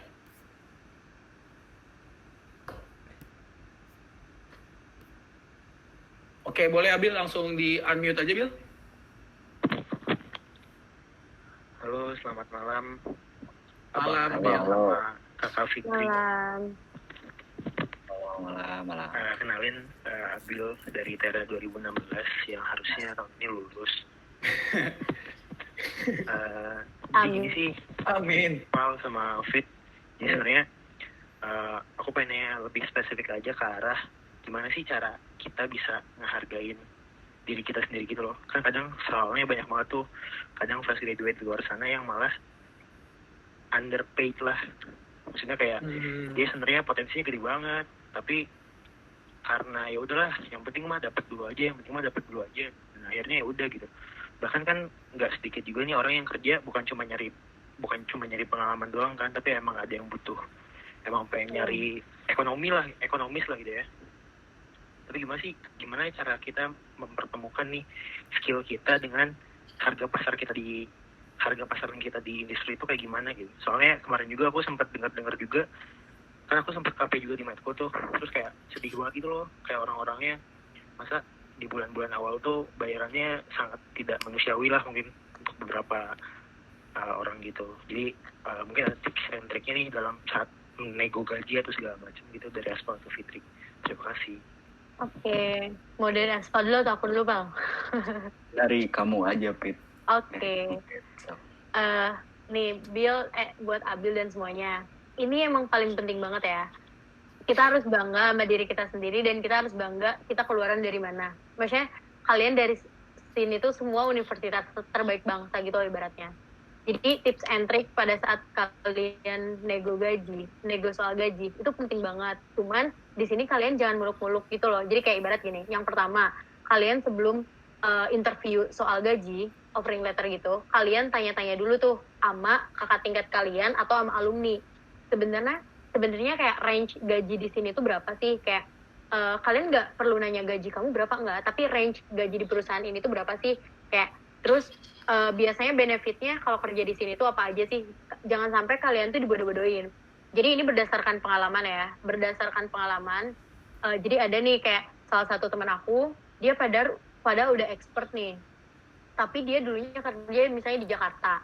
Nah terus misalnya gaji dia tuh misal gaji dia tuh 5 juta misal. Nah terus pas dia kerja di Jambi gitu misal atau di Kalimantan, padahal dia tuh udah expert gitu. Kisaran kerja di Jambi atau Kalimantan tuh misalnya 20 juta, ini misal. Nah karena dia kerja di Jakarta sebelumnya 5 juta, ya udah dia tuh nerima apa adanya. Pada saat ditawarin 10 juta, dia mau aja. Padahal kayak ibarat kalau kisaran di sana tuh 10 juta untuk junior gitu, misal. Nah makanya penting banget kalian tuh nanya-nanya ke orang yang udah berpengalaman sebelumnya gitu di bidang industri yang kalian pengen. Soalnya tuh banyak sekali, apalagi lagi kayak gini ya, Bill, kayak lagi krisis kayak gini, biasanya orang-orang kayak, oh ya udah masukin ini aja lah, toh dia juga nggak nego-nego gaji gitu. Jadi kalian harus bangga dengan diri sendiri. Jangan sampai kalian mau bukan mau dibodoh-bodohin sih, kayak tapi di situ kalian nggak boleh muluk-muluk juga ya, kayak kalau kerja pertama terus gajinya pengen langsung 10 juta gitu kan, nggak bisa gitu juga kan. Seenggaknya kalian tahu gambaran kisaran kalau kerja di bidang A tuh berapa gajinya, udah itu aja gitu. Jangan sampai kalian nego terlalu tinggi atau nego terlalu atau ya udah iya aja gitu. Kalau emang tujuannya kalian pengen membantu orang tua mencari uang juga gitu. Tapi kalau misalnya tujuannya mencari pengalaman doang, ya udah jangan pernah lihat gaji yang kita dapat gitu. Coba carilah pengalaman sebanyak-banyaknya dulu, ntar gaji bakal ngikutin sendiri. Itu kalau misalnya tujuan kalian di awal nyari pengalaman ya. Kalau dari aku gitu sih, Bill. Oke, Aspal? Ya, mungkin mau nambahin juga ya. Tadi terkait dengan gimana sih kita menghargai diri kita gitu ya. Di sini kan memang konteksnya benar-benar gimana kita melihat potensi yang ada dari diri kita gitu. Benar-benar pure dari diri kita, terlepas dari kita latar belakangnya dari mana, kuliah di mana dan lain sebagainya gitu. Tapi benar-benar kita melihat potensi diri kita gitu. Nah, kalau udah dikaitkan dengan dunia pekerjaan, sebenarnya gini sih Bill, mungkin ada satu yang jadi pertanyaan juga ketika saya dengar cerita kamu tuh, kan ketika kita udah dalam proses tadi yang saya jelaskan itu, proses ketika udah sesaat sebelum sesaat sebelum terjun, itu kan ada yang namanya tes, interview, offering. Nah, ketika misalnya ada kasus-kasus di mana ada yang underpaid misalnya, bahasanya underpaid kalau diukur relatif terhadap potensi penuh dia, ya artinya bisa jadi yang jadi faktor itu adalah di bagian offeringnya itu. Mungkin ya, ini kalau misalnya langsung bicara teknis, sebenarnya kan emang kuncinya kalau masalah besarnya upah yang kita terima itu kan memang haknya istilahnya kewenangannya perusahaan dengan mempertimbangkan apa yang kita tawarkan, apa yang bisa kita tawarkan. Mungkin proses itu yang entah miskomunikasi atau kayak gimana, saya nanti kalau misalnya kurang menjawab bisa ditambahin aja Bill. Tapi yang pengen saya sampaikan intinya benar yang tadi Fitri bilang, ketika kita mencoba mengukur kemampuan diri kita nih, coba ukur potensi diri kita seobjektif mungkin. Setelah kita udah tahu nih potensi kita sebenarnya seperti apa sih, ada nggak sih plus minusnya di antara ya istilahnya tanda kutipnya standar yang ada lah gitu intinya. Nah terus dilihat juga nih kira-kira di perusahaan tertentu dengan posisi tertentu range-nya itu seperti apa. Nah dalam menentukan range ini juga perlu hati-hati karena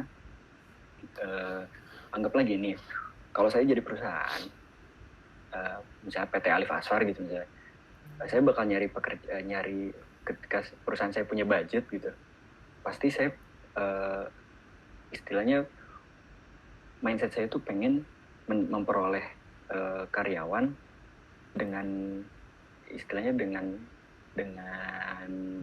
pengeluaran yang seminimal mungkin gitu, supaya kita bisa meraup untung sebanyak-banyaknya. Intinya kayak gitulah kurang lebih. Artinya apa? Ketika kita ngasih suatu range, misalnya kita ngasih range ini kita ragu-ragu, saya pengen range antara anggaplah X dan Y lah gitu. X lebih kecil dari Y misalnya. Nah ketika perusahaan melihat itu, perusahaan melihat ini anak masih ngasih range nih, namanya range kan berarti itu batas yang bisa kita terima kan, ya kenapa nggak ambil bawahnya aja, kan bisa jadi kayak gitu.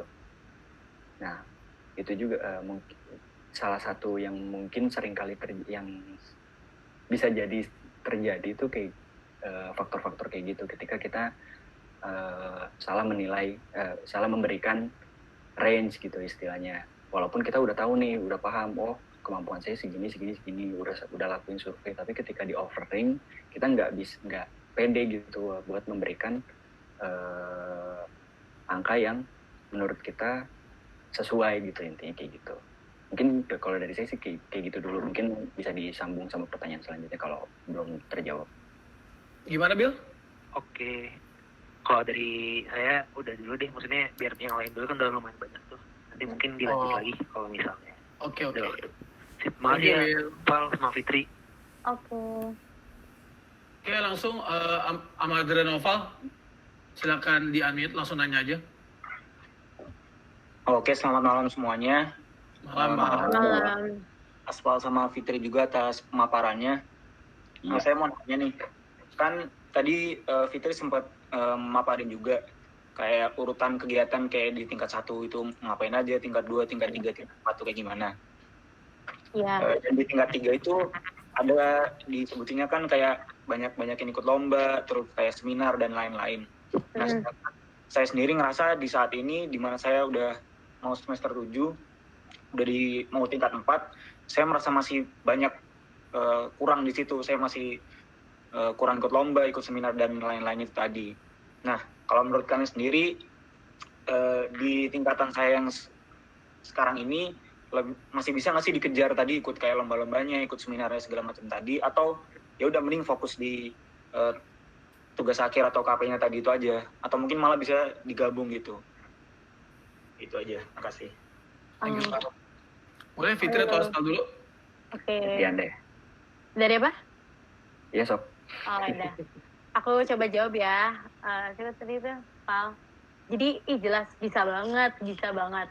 Jadi gini loh, maksud aku tadi di tingkat 3 tuh, kita lebih baiknya memulai ikut lomba-lomba tuh karena di tingkat 3 tuh biasanya kita udah dapetin semua mata kuliah.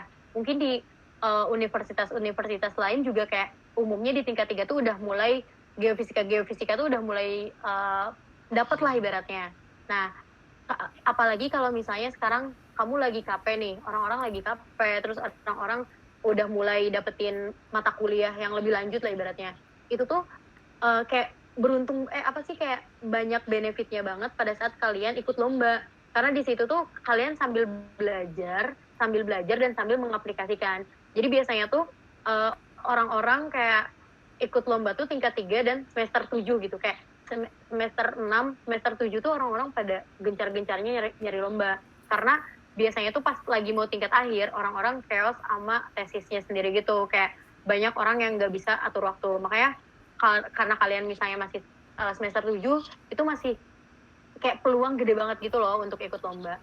Pokoknya tuh yang jelas kalian bakal banyak benefitnya banget kalau misalnya kalian punya sesuatu yang bisa kalian banggain dari diri sendiri gitu.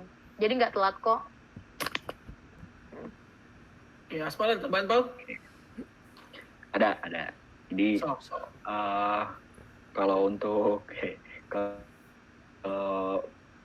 kaitannya sama masih visible nggak sih ngejar lomba atau mending fokus sama TA aja? Mungkin kurang lebih kayak gitu ya tadi pertanyaannya.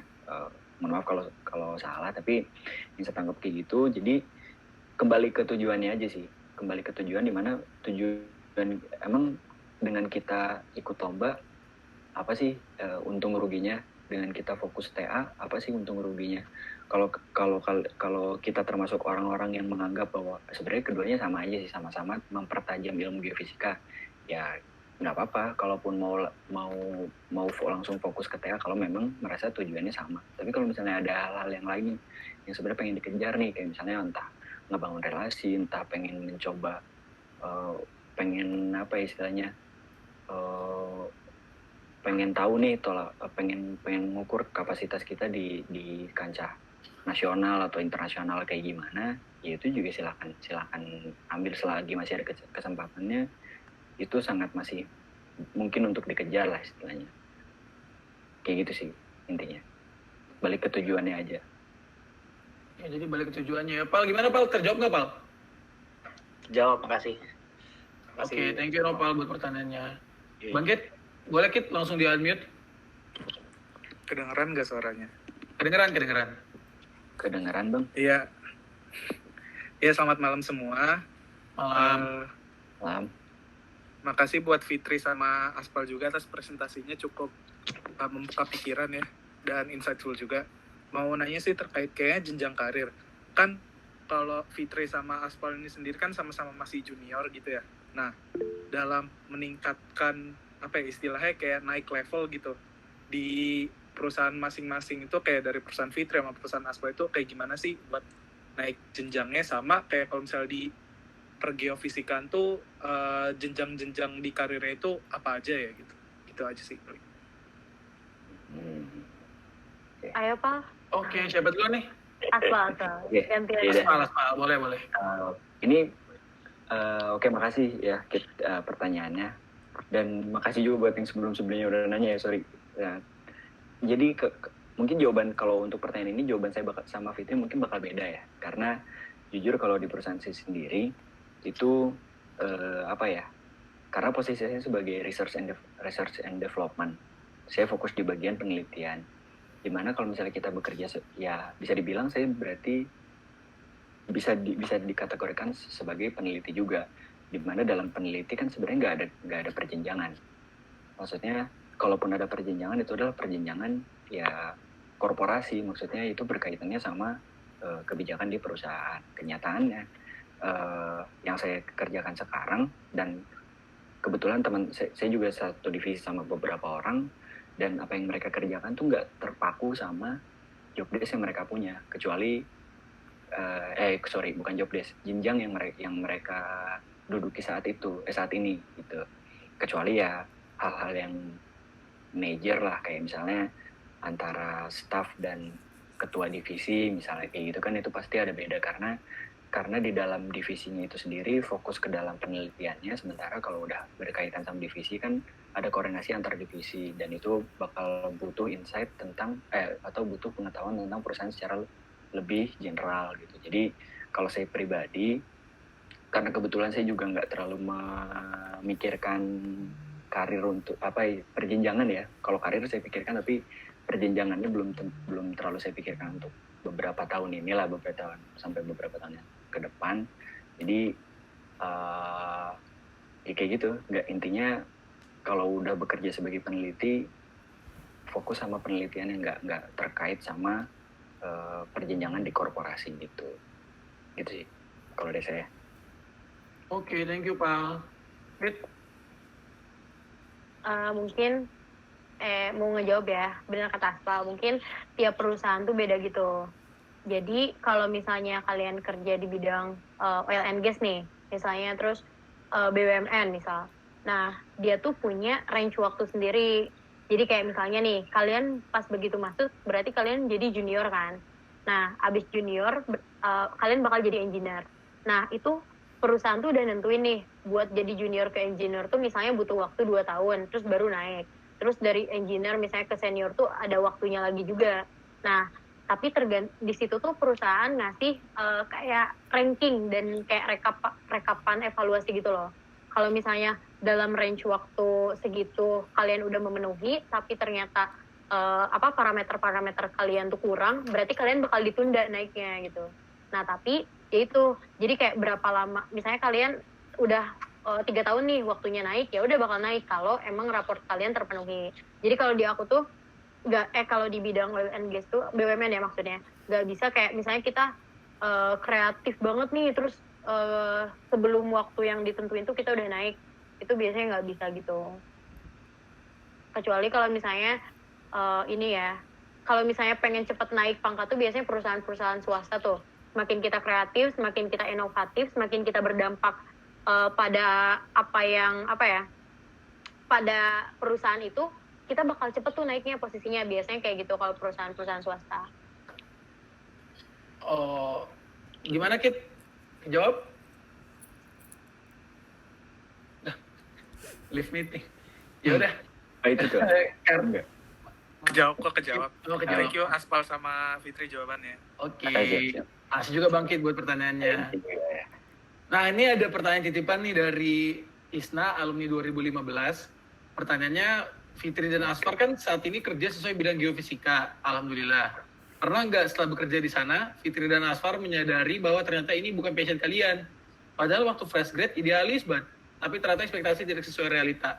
Atau justru merasa sebaliknya, setelah nyemplung di geofisika, ternyata ini passion kalian banget. Terima kasih. Itu pertanyaannya. Siapa dulu nih yang mau jawab? Boleh aku deh, aku. Boleh. Ya, siap. Makasih ya buat Isna. Ini sebenarnya pertanyaan yang bagus banget dan menarik kali ya.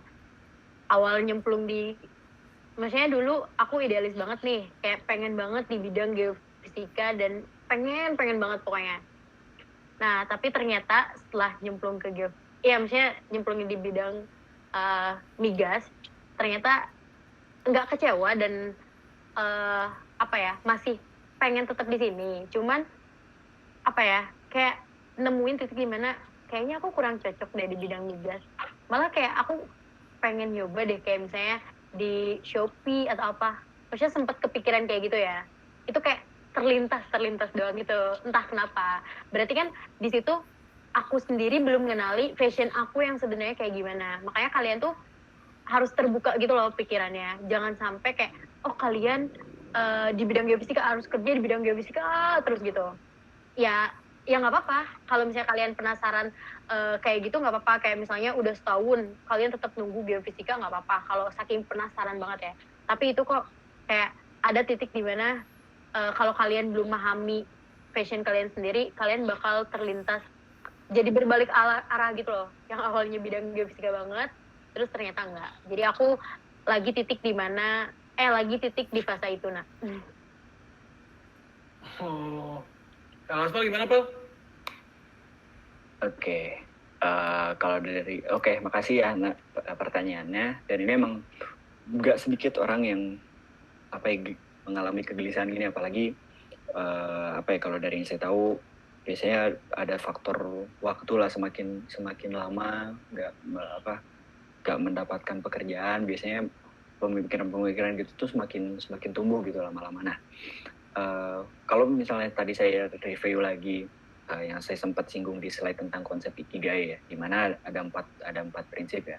Ada hal yang kamu suka, hal yang dibutuhkan oleh dunia, apa yang kamu bakal dibayar ketika melakukan hal itu, apa yang kamu cintai gitu. Keempat itu ketika tercapai seluruhnya, itu pasti itu yang disebut sebagai ikigai gitu. Kita dapatlah kepuasan batin kita, kepuasan atau semangat untuk menjalani kehidupan gitu idealnya. Tapi perlu jadi catatan bahwa di dunia ini juga nggak semuanya ideal gitu loh. Pasti ada aja yang nggak ideal, dan itu justru lebih banyak daripada yang idealnya. Nah, dari situ saya sempat baca juga diagram yang lebih lengkap. Saya mungkin teman-teman bisa search juga di Google. Gampang kok searchnya ikigai, itu nanti ditunjukin dari empat lingkaran itu, dari diantara yang beririsan. Ketika yang beririsan cuma 3, berarti kan ada 1 tuh yang nggak keikut lingkarannya. Nggak mungkin ya. Kalau ada 2 lingkaran yang beririsan, ada kemungkinan dua lingkaran lainnya nggak teririskan gitu. Nah, itu nanti ada ininya, ada penjelasannya. Kayak misalnya kalau misalnya kita nemu pekerjaan yang kita suka nih, kita punya passion di situ, kita dibayar tapi itu nggak dibutuhkan sama dunia gitu. Nah, dampaknya apa? Dampaknya adalah kita bahagia nih, menjalani kehidupan kita, tapi menjalani pekerjaan kita tapi merasa kosong gitu, merasa apa yang kita lakukan nih sebenarnya nggak kayak sia-sia gitu. Atau mungkin kalau contoh yang lebih dekat ya sama yang tadi contohnya dari Isna tadi terkait dengan passion atau keilmuan di awalnya gitu, awalnya geofisika kerja di non geofisika atau sebaliknya, sebenarnya kembali lagi ke dari ketidakidealan itu sebenarnya mana sih yang paling mungkin bisa kita tanggulangi gitu, ke kondisi terburuk yang mana yang bisa kita hadapi gitu. Jadi kayak ada prioritasnya. Kalau misalnya kita menilai diri kita tuh, saya tuh nggak bisa banget kalau misalnya kerja nggak sesuai sama passion, ya udah berarti jangan sampai berarti faktor yang lain yang diutamakan. Atau sebaliknya, saya masalah passion nggak apa-apa sih, saya bisa ngikutin dan lain sebagainya, itu juga nggak apa-apa gitu. Jadi kalaupun mau dinamis juga nggak masalah sih, yang penting namanya, karena ketidakidealan itu pasti ada, tapi ya gimana kita bisa menanggulanginya gitu aja sih. Cakep. Isna kejawab nggak?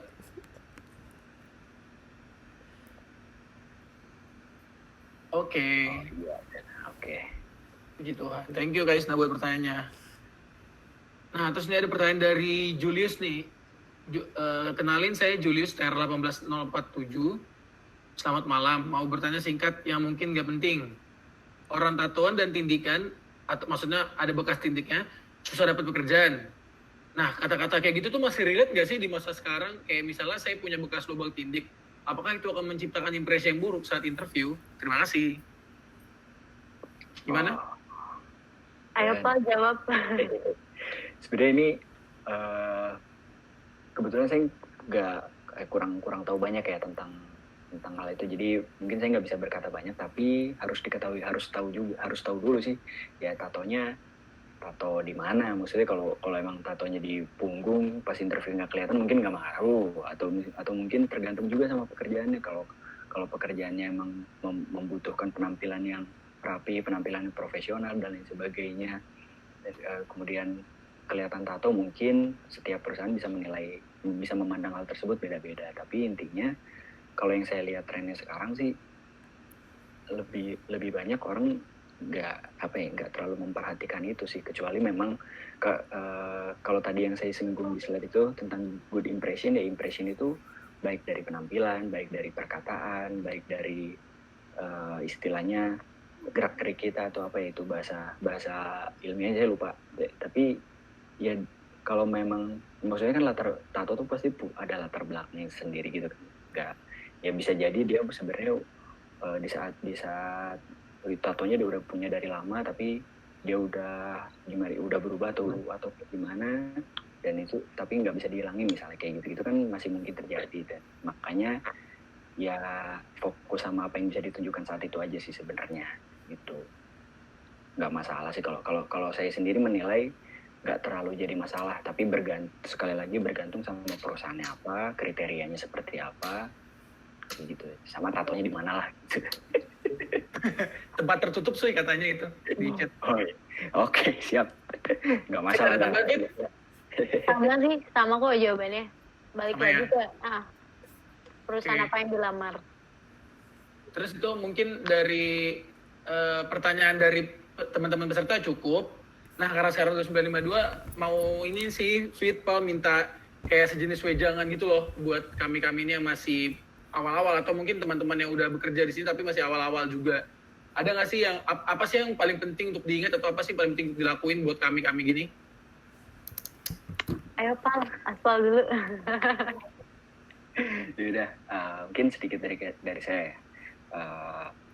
Pertama, kalau berkaitan sama yang tadi udah saya sampaikan, intinya sebagai geoscientist atau geofisicist, apapun nanti pekerjaannya, dimanapun nanti takdir membawa kita gitu istilahnya, sebagai geofisicist ya kita tunjukkan kalau kita tuh pernah istilahnya menjalani kehidupan sebagai seorang geofisicist. Apa sih ilmu-ilmu yang udah kita dapatkan selama ini? Nggak harus tentang hal yang metodikal atau hal-hal yang kognitif, tapi ya apa sih value-value apa sih yang bisa kita terapkan gitu dalam kehidupan sehari-hari, dan itulah yang menjadi prinsip kita gitu. Karena kan tiap orang pasti beda-beda latar belakang, bisa kadang ada juga orang yang meyakini kalau latar belakang itu bisa mempengaruhi dia juga kan. Dan juga sebaliknya gitu, orang bisa mempengaruhi lingkungan sekitar gitu. Nah, dan mungkin yang terakhir apa ya, lupa tadi mau intinya, manfaatin waktu sebaik-baiknya aja sih. Maksudnya manfaatin waktu sebaik-baiknya itu nggak mesti selalu dikaitkan dengan kalian belajar yang rajin gini-gini, enggak. Tapi maksud saya itu adalah nikmatin waktu kalian selagi kalian masih ada waktu ya. Karena tapi juga persiapkan diri kalian untuk waktu yang akan datang. Maksudnya gini, yang saya alamin ketika kerja itu, saya benar-benar ngalamin yang namanya culture shock, di mana ketika lingkungannya berbeda, tapi tuntutan itu benar-benar udah jatuh ke diri saya dimulai dari hari pertama saya kerja. Gak memandang bahwa ini anak masih baru, ini enggak, tapi benar-benar saat itu dituntut, coba kamu kesini, coba kamu sini, dan itu tuh benar-benar harus agile gitu loh. Dan itu tuh kalian bisa terbantu, menurut saya ya, kita bisa terbantu menghadapi culture shock itu dengan kita memang sudah terbiasa sejak awal. Jadi kalau emang kita pada akhirnya akan dituntut untuk bisa berkomunikasi, banyak-banyaklah komunikasi. Kalau misalnya pada akhirnya kita dituntut untuk untuk paham metodikal atau bisa menjalankan kegiatan sebagai geofisicist, pelajari itu dari sekarang. Itu aja sih. Jangan lupa kalau waktu tuh nggak akan bisa berjalan mundur. Itu aja. Hadis. Gimana Fit? Dari Fitri gimana Fit? Kalau dari aku mungkin ada dikit ya nambahin. Yang Boleh. tuh manfaatin status mahasiswa kalian selagi kalian masih jadi mahasiswa. Karena kalian bakal nyesel seketika pada saat kalian nggak memanfaatkan status mahasiswa kalian gitu loh. Kalau misalnya kalian entah itu udah di dunia kerja ataupun kalian belum kerja. Nah terus saran dari aku, mungkin dulu aku sempat capek juga ya yang namanya kuliah, kayak nilai kecil dan lain-lain. Yang jelas kalian jangan pernah nyerah, terus jangan pernah capek, jangan pernah kayak drop gitu loh di saat kalian jatuh, bangkit terus, karena kalian harus yakin yang namanya usaha tuh nggak bakalan mengkhianati hasil. Itu bener-bener relate kok, maksudnya meskipun prosesnya lama ya, maksudnya kan ada orang yang kayak bilang, enggak, usaha tidak selamanya bakal hianatin hasil gitu. Enggak, tuh balik lagi, kayak Allah tuh punya rencana, kayak misalnya, orang ini tuh bakal dapetin hasil usahanya tuh range waktu dalam waktu dekat. Tapi orang ini tuh misalnya dalam waktu agak lama. Nah makanya, tapi kalian harus selalu yakin akan pernyataan kayak gitu. Terus ya udah, dan yang terakhir, jangan pernah jangan pernah puas sama apa yang kalian udah dapat sekarang. Hidup tuh emang nggak pasti guys, tapi akan jadi pasti jika kita berani bergerak dan mengusahakannya. Tetap semangat. Amin. Oke, sekali lagi makasih banyak buat Asfar sama Fitri udah mau sharing pada malam hari ini. Nggak kerasa udah jam 10 nih teman-teman, ternyata waktunya udah habis. Jadi kalau misalkan mungkin teman-teman masih ada yang punya pertanyaan buat Asfar sama Fitri, bisa kontak mereka langsung kalau mereka hanya bersedia. Nah, sebelum kita udah webinar kita pada malam hari ini, boleh tolong dinyalain dulu nggak videonya teman-teman? Karena kita mau ambil sesi foto bersama nih buat dokumentasi kami. Wih, lihat semua. Yuk pada dinyalain yuk videonya yuk. Ayo teman-teman.